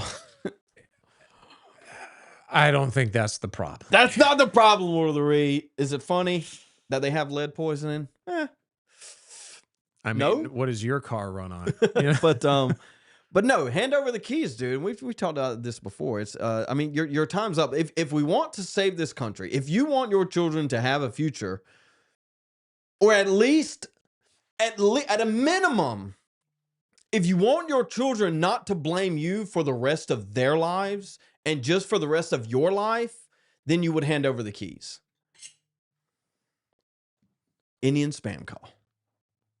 So we're going to ask you not to talk about the poop festival. We are going Talk to come now for that sort of an Go ahead. We're going to come for you. American. You're gonna. It's like gonna be the what's the Godfather? Instead, you're gonna wake up. You're gonna take the bed sheets off. There's just gonna be a big cow pie in your bed instead of a horse head. They're coming for me, guys. They have my phone number. And conglomerate has bought part of the American operation. Yeah, I mean, look, TikTok, in my mind, I was not someone who believed that changing the ownership will necessarily affect the performance of the product. Case in point, Facebook, founded and owned by a Jewish man, Mark Zuckerberg, and really helped built by Sheryl Sandberg, two Jewish people. Instagram, I think one or both the founders Jewish. Twitter, one of the founders Jewish. So when he's complaining about the algorithm feeding you different things, when he's complaining about the algorithm not indoctrinating you in the way that the ADL wants to, he's saying that the Jews that own the media, the Jews that own the social media aren't doing enough. That's what he's saying here. And I couldn't help but notice his book in the back. It could happen here. Wonder what that's about. Like, I could go on, but the point is that all those guys are Americans, and X and Insta are so damaging, I think, to the public conversation. So I don't think that the nationality of the ownership will necessarily make it better. The only way it gets better is if the ownership is committed to that outcome. And on that point, I'm optimistic. What else can you be? Let's listen to this one more time. Founders Jewish. Twitter, one bird, and really helped built by Sheryl Sandberg, two Jewish people. Hold on. By a Jewish Facebook. Changing the ownership will necessarily affect the performance of the product.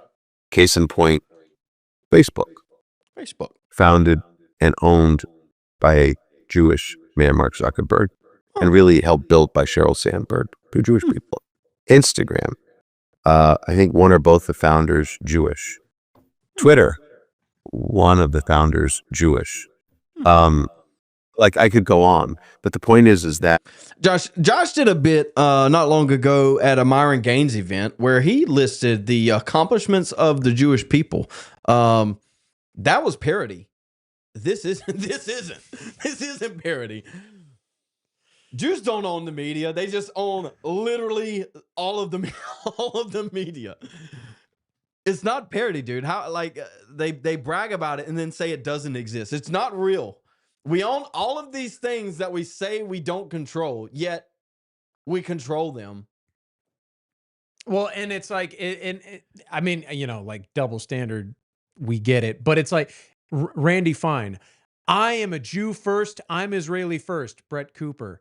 I think he'd be happier in Israel. Whoa! Whoa! That's Pump the anti-Semitic. brakes. So basically, black people have one word that only they can say. Jews have entire dialogues and statements and written words that you can't, written phrases you can't. Words for thee, words for me, not for thee. Josh, I'm gonna get you to read some of this. This is a little bit longer post from Laura Loomer. I got the gist of it, but let's read through it. And yeah, it's a wall. All right. But you know I can't read, so you do that. All right. Chapter 1. After spending this last week in Israel and along the Syrian border, I have reached a firm conclusion. Israel must end its dependence on the U.S. aid, and the U.S. must end all aid to Israel. I truly hope the end of the Trump by the end of the Trump administration and by the beginning of the new administration in 2028, that we see zero aid flowing to Israel.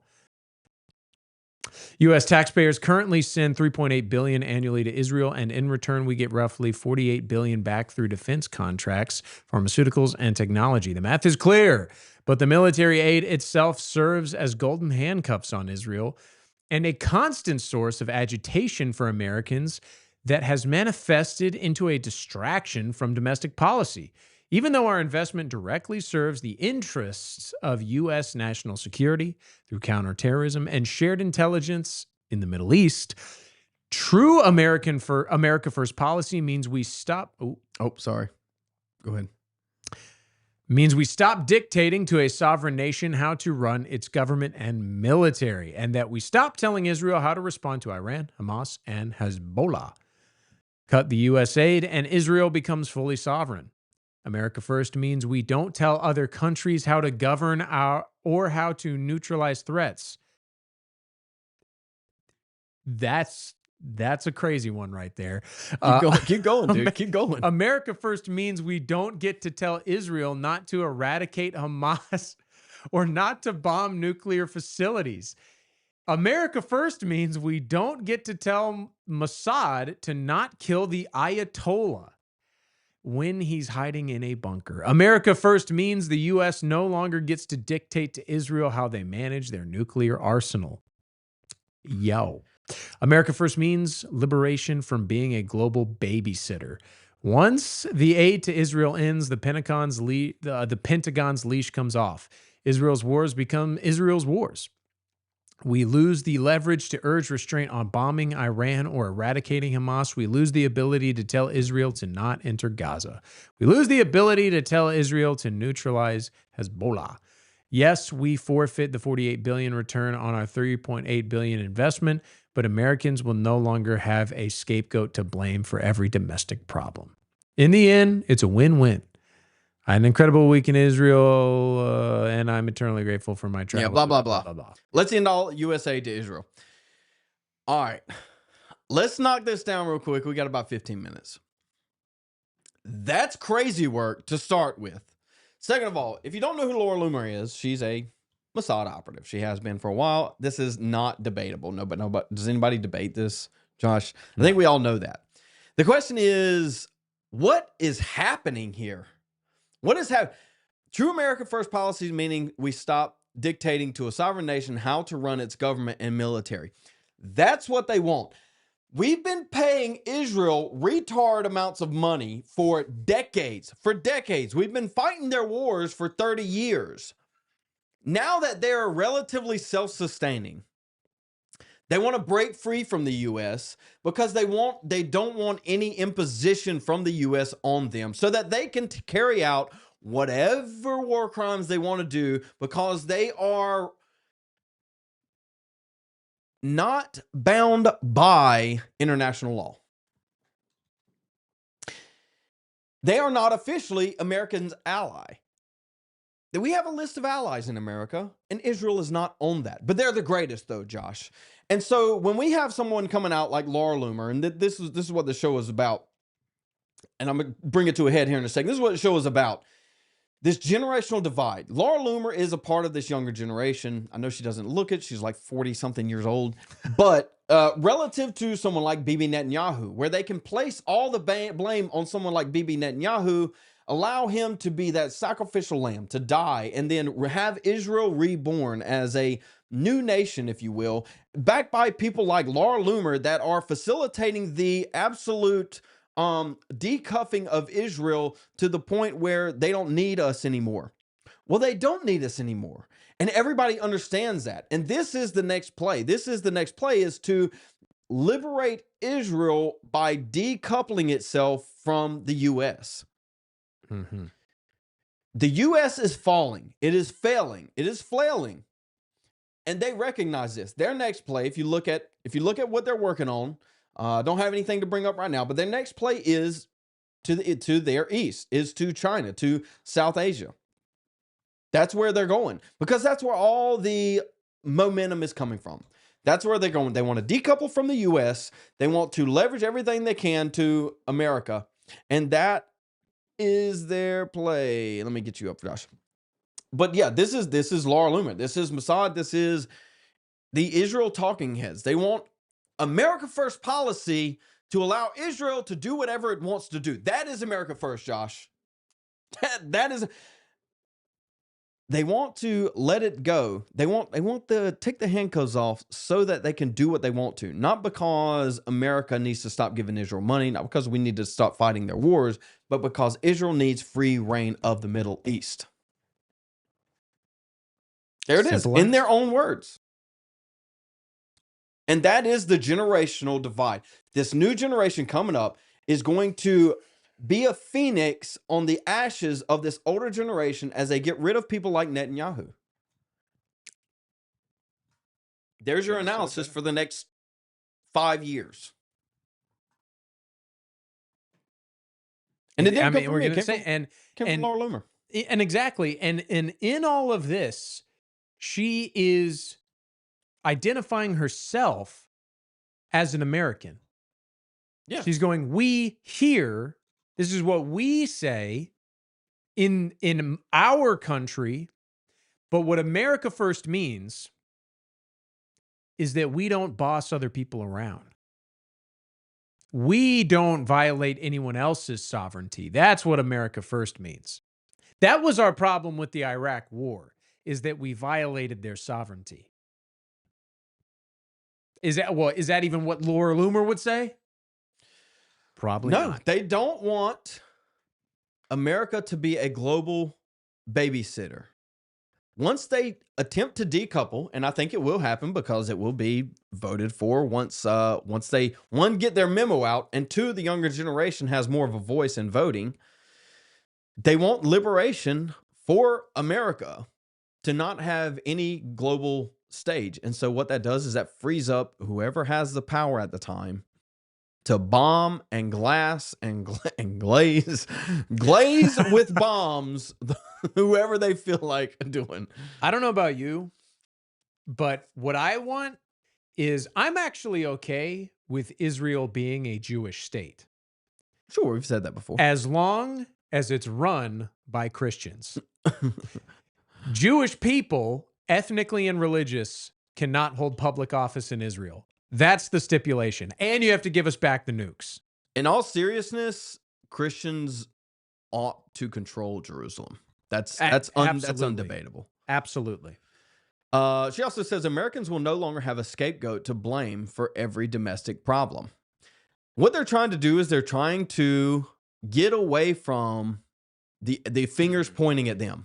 This is what's going to happen. Again, if you read into this, they're going to throw everything at the current admin in Israel, which is Netanyahu, and all of the wars and all of the war crimes that have come before them, before whoever this next person is, they're grooming someone.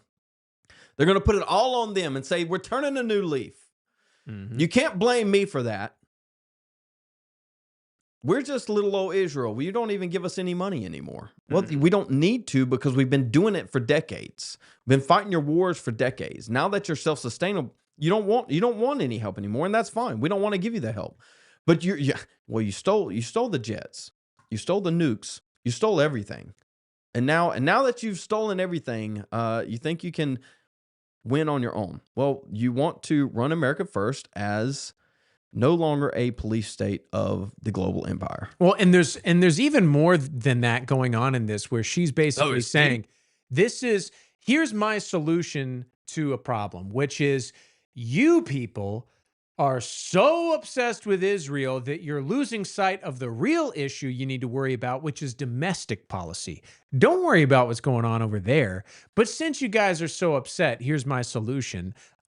We can do whatever we want forever. You happy? Is that a reasonable compromise? All right, cool. You can go home now. But yeah, she goes on and says, America first means the U.S. no longer gets to dictate to Israel how they manage their nuclear arsenal.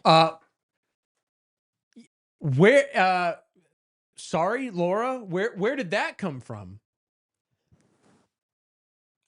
Oh, what?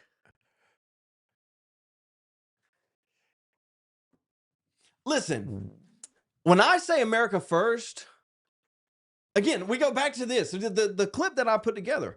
America first is just means whoever is wielding America first wants it to mean. So they can bash you over the head with it. Obviously, Israel's nuclear program has nothing to do with America outside of Israel having nukes. We get to dictate, America, because we are the world superpower, get to dictate who gets to have nukes. That's just the nature of being the greatest country in the history of the world. The greatest empire in the history of the world. That just comes with the territory. They want complete separation from America because America is the one that is hindering them from their end goal. The end goal of the Antichrist, the end goal of one world government. Josh, if we can infiltrate every government in the world, but then that government has control over Israel, how do we get rid of that control over Israel?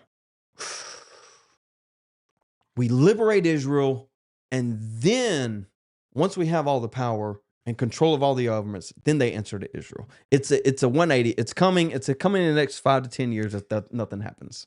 And this is something, you heard it here first. This is actually something I disagree with Nick on, where Nick doesn't get specific enough, I would say, about this, where he says he kind of glosses over which essentially is, I agree with the message, which is like, we don't hate these people. We're not trying to genocide them now. We're not trying to kill any of them, but Jewish people cannot have power in America. Okay, so what does that look like? I think we need to go so far as to say, look at what has happened. This open system has brought in such a degree of foreign infiltration that this tiny country the size of New Jersey across the planet has complete control over everything the greatest empire in the world is allowed to do. And I think getting specific, to say we're going to kick out every brown person out of America, it's impossible. It's not going to happen. Yeah, we can do mass deportations, but are we going to get them all out? It's just not realistic. However, I think drastic changes like seizing all of the Jewish billionaires, seizing all of their assets, not letting people of that kin allowed in public office simply on the basis of that. I think, and we talked about this before, a 10-year dictator period where we go hard on every crime. You steal bubble gum from the store, you're losing a finger. At 10 years, and probably more in their case, of it's like, look, if you want to live here, okay, but you can't have a cell phone and you can't have email. You have no internet access. You can go to Shabbat, but it can't be public. We're getting rid of freedom of religion, by the way. And if you want to celebrate your religion, you can do it in the privacy of your own home, and you can't run for public office ever. That's what I would say. I missed the bulk of that. I caught the front end, which was what is the solution? I think instead of trains, we do ships this time. Just kind of switch it up, a little switch up. Because obviously trains didn't kosher. work. Trains didn't work. Our cargo containers kosher. They were close. We didn't get them. Didn't get them all the way. You guys are so great. If the Mexicans Madagascar, can we get need here, ships to Madagascar. Well, I want a train line of ships, a shipping train. Yo, figured it out. Solution shipping train. The USS Shtetl is on its way. But yeah, I mean that's a little bit on Laura Loomer. What is projected for the future of America-Israel allyship? The allyship is no longer viable for Israel because they want to commit the war crimes because now they have the ability to, whether that's drones or nukes or whatever. They don't need America boots on it. They don't want to kill Americans in the desert anymore. They want to do it here. And I'm going to get to some of the comments that weren't super chats real quick that I came across during the stream. Maybe I'll start doing this a little bit more, especially when I do solo show. Josh is going to start doing some solo work too. I think I talked him into doing some React content. Not live, but more like React content. It'll be more driven. I think that'll be more up his alley. I think we'll try that out and see how it goes. That's all this is. All this is a guess and check. We're just going to try and see if it works. Let's see. First one, Gen Z Goy asks, Zeb, thoughts on DC pipe bomber? Have you seen this story, Josh? I don't know it, but I've heard about this recently. So I did a interview with Stephen Horn about a year and a half ago on January 6th. He was there for January 6th. He's done a documentary on January 6th. But Steve Baker came out and released some information on the pipe bomber. The pipe bomber was a real big sticking point for January 6th, which is because they never found the person that laid the pipe bombs. Just shocker, right? Like you can find a dude based on his ear picture and track him down and arrest him, but you can't find a person that dropped multiple pipe bombs. And that sounds a little sus. There's like 1 billion hours of security footage to comb through, and he just knew, man. He slipped through the cracks. It's like V for Vendetta. Well, they found out who it was. They figured out who it was by gait. Gait is just the way someone walks, they move. And it was like a 94, 96% match. I don't know exactly. But it was extremely high, and it was extremely accurate. And this person was Capitol Police, Josh. This person was then CIA. Along with the 274 agents there, you have people like this, that the pipe bomb goes back to the federal government. And if you want an answer, and this might get me in trouble, General Flynn helped fund January 6th. Don't look into that because I don't want the FBI coming knocking on my door or whoever Flynn's goons are. Me. But yeah, thoughts on DC pipe bomber? I think I answered that question. Josh, are you in favor of the ridges on coins? Yes. Like keeping them, I mean? You want to put your hat on and try again? What are you talking about? What's the problem? You don't like us or something? Venomous coalition. Doc says a little a Trump and a Jew at the same time. what's the difference at this point? Better MOA or mill? We always use mill. It's like metric system. For those of you who don't know, MOA is like the imperial system. The system, what do we use? Imperial? Like for anyway, MOA is like a metric system. Mill is easier. Mill is better. It's all divisible by 10 because it works on meters. MOA works on like yards and feet and inches and stuff. Angles. We never used MOA. Maybe that answers your question. In your opinion, who is really blocking the release of Epstein files? Could it be Israel because it comes out that Epstein was Mossad and controlled and politicians through blackmail? Doreen, the answer to that question is everyone. That is the answer to the question. You could argue that Charlie Kirk was killed specifically because of his Epstein position, because he wanted the Epstein files released. We obviously know that Kash Patel is covering up the Epstein files. We obviously know Pam Bondi's covering up the Epstein files. We obviously know Trump's covering up not only covering up, stating that it doesn't exist. The black book doesn't exist, even though we were told that we have the files on our desk. We know, for all intents and purposes, Bongino was covering up for it. Bongino said, I actually thought about doing an FBI, State of the FBI video on my first live stream. We know Bongino said that he was going to quit if the Epstein files weren't released. Where's Bongino at? He's still at the FBI. We don't hear anything from him because they muzzled him. To answer your question, who is blocking the release of the Epstein files? The answer is everyone, because everyone is implicated. We all know that he was Mossad. We all know that Ghislaine Maxwell and her father were Mossad. I make the argument that Epstein was less in the female procurement and more in the technology and weapon procurement aspects. It just came as a single package with Ghislaine. So the answer to your question is everyone. Trump himself, all the way down through his administration, all the way up through Wexner, through who else was the prime minister of the current president? I mean, the current president of Israel is in there too. So, I mean, we read a memo the other day about Prince Andrew not being Prince Andrew anymore because he is in the Epstein files. It's all the way up and all the way down. Whatever those Epstein files, whatever that black book is tied to, is literally everyone. Literally everyone. Literally everyone. I don't know how. Literally everyone. That is the strand of yarn that's sticking out, waiting to be pulled.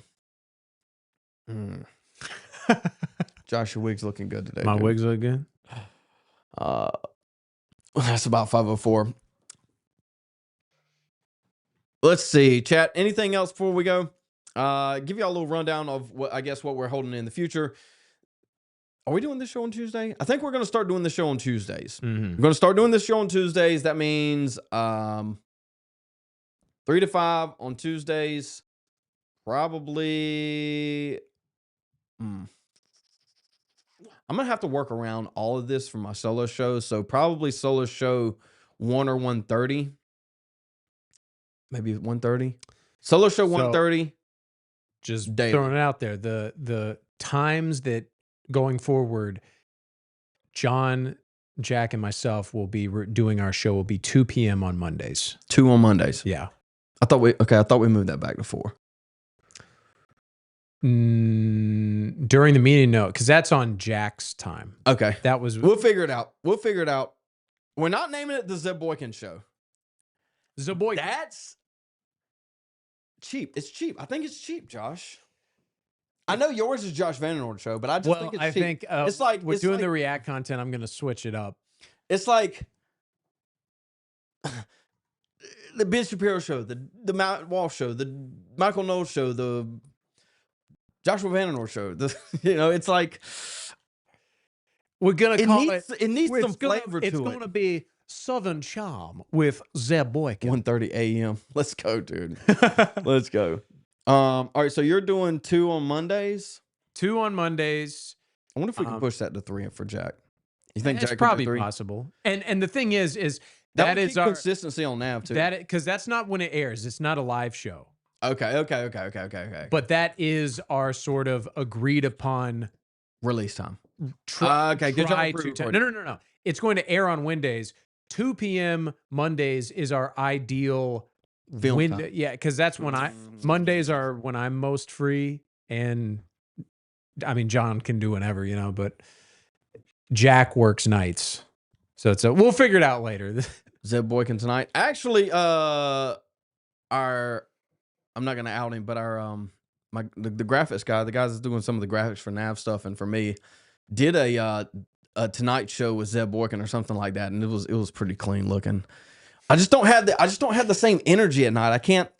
By the time I get throughout the day and I've already had 6 Celsiuses, I can't down a Celsius and just get that energy. It's not the same dynamic. Chat. The Not Ballistic Show. My property. The Not Ballistic Show. We'll work on this. The Outer Banker. That's pretty good. Nick just announced he's only streaming Mondays now. Nick Fuentes? You want to pull that up real quick? I'm assuming it would be on Twitter.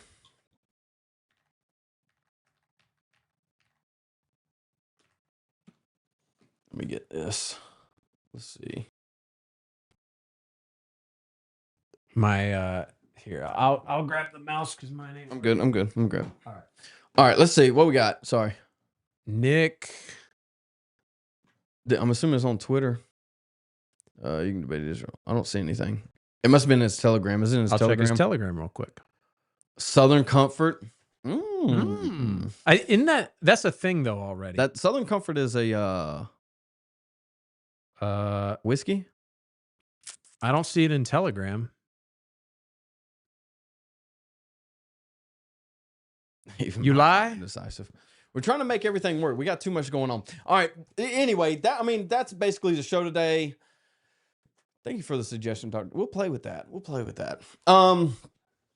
That's show today. This is the generational divide. We kind of went through it today. It started probably. it's been started. There's always a generational divide, but this one is on Israel and the pro-Israel position versus the anti-Israel position. Obviously, you can take that a little bit further, pro and anti-Jew, but this is what we're seeing. And Laura Loomer comes out today and kind of gives you a very elaborate plan that they're working on here in the near future. And so who am I to not believe the Mossad agent, Josh?